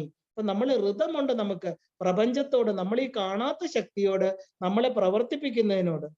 അപ്പൊ ഈ ഋതം, അത് മാത്രമല്ല, ഇതിനെല്ലാം ഒരു താളവും ഉണ്ടല്ലേ? അതിനെയും ഋതം എന്ന് പറയുന്നു. ഇത് ഋതം, എന്ന് പറയുന്ന രണ്ടുണ്ട്, മറ്റത് ഋതം, RHY. അപ്പൊ അത് ഋതം, അതിനൊരു താളം, അതാണ് മന്ത്രം. അപ്പൊ ഈ മന്ത്രം കൊണ്ട് നമ്മൾ എന്തൊക്കെയാണോ കണ്ണുകൊണ്ട് കാണപ്പെടുന്നത് സത്യമാണെങ്കിൽ, നമ്മൾ ഈ ഋതം എന്ന് പറയുന്നത് കാണപ്പെടാത്ത വസ്തുക്കൾക്കുള്ള സമർപ്പണം, അതിനെയാണ് നമ്മൾ മന്ത്രം എന്ന് പറയുന്നത്. മന്ത്രത്തെ കാണാൻ പറ്റില്ല, പക്ഷെ മന്ത്രത്തിന് ദേവതയുണ്ട്. ആ ദേവതയിലൂടെ നമ്മൾ അവിടെ സമർപ്പണം ചെയ്യുക. നമുക്ക് കാണുന്നതിനെ മാത്രമേ സത്യം എന്ന് പറയാൻ പറ്റൂല, കാരണം കാണുന്നത് ഒന്നും സത്യമല്ല, അതാണ് സത്യം. ഈ ഋതമാണ് സത്യം. അപ്പം നമ്മള് ബ്രഹ്മസത്യം ജഗത് മിഥ്യ എന്ന് പറയുന്ന പോലെ ഈ കാണപ്പെടാത്ത വസ്തുവിന് നമുക്ക് സമർപ്പണം കൊടുക്കുന്നത് എന്തിലൂടെയാണ്? മന്ത്രത്തിലൂടെ മാത്രമേ അവരുടെ മന്ത്രശരീരത്തെ നമുക്ക് തൊട്ടറിയാൻ പറ്റൂ. നമുക്ക് ശരീരം ഇരിക്കുന്നതുകൊണ്ട് ഈ പറയുന്ന ട്രാൻസ്പെറന്റ് അല്ലാത്ത ഒപ്പേക്കായിരിക്കുന്ന ഈ ശരീരം എല്ലാത്തിനും തടസ്സമാണ്, നമുക്ക് കാണാൻ പറ്റില്ല, അനുഭവിക്കാനേ പറ്റുമോ, പക്ഷെ ഇല്ല എന്ന് പറയാൻ പറ്റില്ല. ബുദ്ധി കൊണ്ട് ചിന്തിച്ച് മനനം ചെയ്ത് മമത്വത്തെ ഇല്ലാതാക്കി എന്ത് ചെയ്യണം? ഈ ഋതം ചെയ്യണം, നമുക്ക് ഇതിനെ സമർപ്പിക്കണം. ഏതുകൊണ്ട്? മന്ത്രം കൊണ്ട്. ഈ പ്രപഞ്ച സൃഷ്ടിയിലിരിക്കുന്ന 33 കോടി ദേവകള് എല്ലാവർക്കും നമ്മള് ഋതമുണ്ട്, നമുക്ക് അവർക്ക് സമർപ്പണമുണ്ട്. ഈ ഏതിലൂടെ നമുക്കത് കൊടുക്കാൻ പറ്റൂ? മന്ത്രത്തിലൂടെ. അപ്പൊ ഏറ്റവും വലിയ മന്ത്രം ഏതെന്ന് ചോദിച്ചാൽ പ്രണവ മന്ത്രം, ഓംകാരം. അതുകൊണ്ടാണ് എല്ലാ മന്ത്രത്തിന്റെ മുമ്പിലും പ്രണവം ചേർക്കുന്നത്. കാരണം ഈ കാണപ്പെടുന്നത് എല്ലാം ഈ ശിവനാണ്. ഈ ശക്തിയിലൂടെ ഈ പ്രപഞ്ചം, ഈ വിശ്വമായിട്ട് തീരുന്നത്. ഈ നാദങ്ങളെല്ലാം തന്നെ എന്താ? ആ സോഴ്സില്, ആ ഒരു യഥാർത്ഥത്തിൽ എന്താണ്? പ്രണവമാണ്, ഓംകാരമാണ്. ഓംകാരം എന്ന് പറയുന്നത് ബ്രഹ്മമാണ്, ബ്രഹ്മത്തിന്റെ ശബ്ദമാണ്. ആ ശബ്ദ തരംഗങ്ങളാണ് നമ്മളെ നിലനിർത്തുന്നത്. അപ്പൊ ശരീരം എന്ന് പറയുന്നത് താളം, അതായത് പ്രപഞ്ചതാളം, ശരീരതാളം, ഇത് രണ്ടും തമ്മിൽ വളരെ പാരസ്പര്യമുണ്ട്. നമ്മൾ പ്രപഞ്ചവുമായിട്ട് ബന്ധപ്പെടുന്നത് ഈ നാദത്തിലൂടെയാണ്. അപ്പൊ നമുക്ക് ഏറ്റവും ഉയർന്ന തലം ഏതാണെന്ന് ചോദിച്ചാൽ മന്ത്രം. ആ മന്ത്ര സ്വരൂപത്തിൽ മാത്രമേ നമുക്ക് ദേവതയുമായിട്ടുള്ള ആ ഒരു കണക്ഷൻ കിട്ടുള്ളൂ. ഇപ്പൊ മനസ്സിനെ നിയന്ത്രിക്കുന്നത് അശ്വാരൂഢയെ പോലെ ആ ഒരു പടക്കുതിരയെ പോലെ 5 ഇന്ദ്രിയങ്ങളിലൂടെ പുറത്തേക്ക് സഞ്ചരിക്കുന്ന ആ ഒരു അശ്വങ്ങളെ നിയന്ത്രിക്കാൻ അശ്വാരൂഢയായിരിക്കുന്ന അമ്മയെ നമ്മൾ അവിടെ ഇരുത്തണം. അത് മന്ത്രത്തിന് മാത്രമേ അതിനുള്ള കഴിവുള്ളൂ. കാരണം ഏത് മന്ത്രം ജപിച്ചാലും നമ്മൾ എത്തുന്നത് പ്രണവ മന്ത്രത്തിലാണ്. അകാര ഉകാരം അകാരങ്ങളാകുന്ന ബ്രഹ്മമാണ് ഈ 51 അക്ഷരങ്ങളായിട്ടിരിക്കുന്നത്. അതുകൊണ്ടാണ് അകാരാന്ത ക്ഷകാരാന്ത സ്വരൂപിണിയെ നമാന്ന് നമ്മൾ പറയുന്നത്. അമ്മയുടെ 51 അക്ഷരങ്ങൾ 51 മന്ത്രങ്ങളാണ്. ഈ മന്ത്രത്തിന് ഒരിക്കലും നാശമില്ല, അക്ഷരങ്ങൾക്ക് നാശമില്ല. പ്രപഞ്ചത്തിൽ എന്നും നമ്മുടെ വാക്കുകൾ നിലനിൽക്കും. ആ വാക്കുകൾക്കനുസരിച്ച് ജന്മങ്ങൾ കിട്ടും. ഓരോന്നും നമ്മൾ ചുമ്മാ വഴി കൂടെ പോയ ഒരാൾ നമ്മളെ എന്തെങ്കിലും പറഞ്ഞിട്ടുണ്ടെങ്കിൽ ഏതോ ജന്മത്തിൽ ആ വാക്കുകൾ അവിടെ അവർക്ക് കൊടുത്തിരുന്നു. അപ്പൊ എല്ലാം നമ്മുടെ എന്ത് എറിയുന്നോ അത് തിരിച്ചു വരും. ഫോർ എവറി ആക്ഷൻ അല്ലെ, നമ്മുടെ ആ ഈക്വൽ ആൻഡ് ഓപ്പോസിറ്റ് റിയാക്ഷൻ, കൂടുതലും ഇല്ല കുറവും ഇല്ല. അപ്പൊ ഇതിന്റെ ഉത്തരം ഇനി ചോദിച്ചേക്കരുത്. കാരണം എന്തുകൊണ്ട് എനിക്ക് ഇങ്ങനെ വന്നു, നമ്മൾ കൊടുത്തു, നമുക്ക് കിട്ടി. അപ്പൊ ഈ കിട്ടിയത് ഇനി എന്ത് ചെയ്യണം, നമ്മൾ തിരിച്ചു വിടണം, ചാനലൈസ് ചെയ്യണം. കാരണം നമ്മൾ ഉപാസകരാണ്. ആരുടെ? പ്രപഞ്ചേശ്വരിയായിരിക്കണം അമ്മയുടെ, ലളിതാ പരമേശ്വരിയുടെ ഉപാസകര്. നല്ല വാക്കുകൾ, നമുക്ക് ഋതമുണ്ട്. ആ ഒരു സത്യം വദിഷ്യാമി, എല്ലാത്തിന്റെയും അവസാനം വേദമന്ത്രങ്ങൾ പറയണു, ഞാൻ സത്യം പറയുന്നു, സത്യം ചെയ്യാം. ഋതം വദിഷ്യാമി, രണ്ട്. നമ്മൾക്ക് ഈ ഒരു കാണാത്ത വസ്തുവിനോട് ഒരു സമർപ്പണമുണ്ട്. അതാണ് മന്ത്രത്തിലൂടെ നമ്മൾ സമർപ്പിക്കുന്നത്. നമുക്കത് കുറച്ചും കൂടെ ഇതിനെ എന്താ പറയാ, ഇത് വളരെ ഡീറ്റെയിൽഡ് ആയിട്ട് പഠിച്ചാലേ ഈ ലളിതാ സഹസ്രനാമത്തിന്റെ 1000 മന്ത്രങ്ങള് നമ്മുടെ ശരീരത്തിൽ വരുന്ന മാറ്റങ്ങളാണ് ഇനി ഇതിന്റെ കൂടെ ചേർത്ത് പറയാൻ പോകുന്നത്. കാരണം ഈ സപ്തധാതുക്കളായിരിക്കുന്ന മനസ്സായിരിക്കുന്ന എല്ലാം ഈ ശബ്ദ തരംഗങ്ങളാണ്. അപ്പൊ ഇതിനകത്ത് ഡാകിനി, ലാകിനി, ശാകിനി, സപ്തധാതുക്കള്, സപ്തമന്ത്രങ്ങള് എല്ലാം നമ്മുടെ ശരീരത്തിൽ ഇരിക്കുക.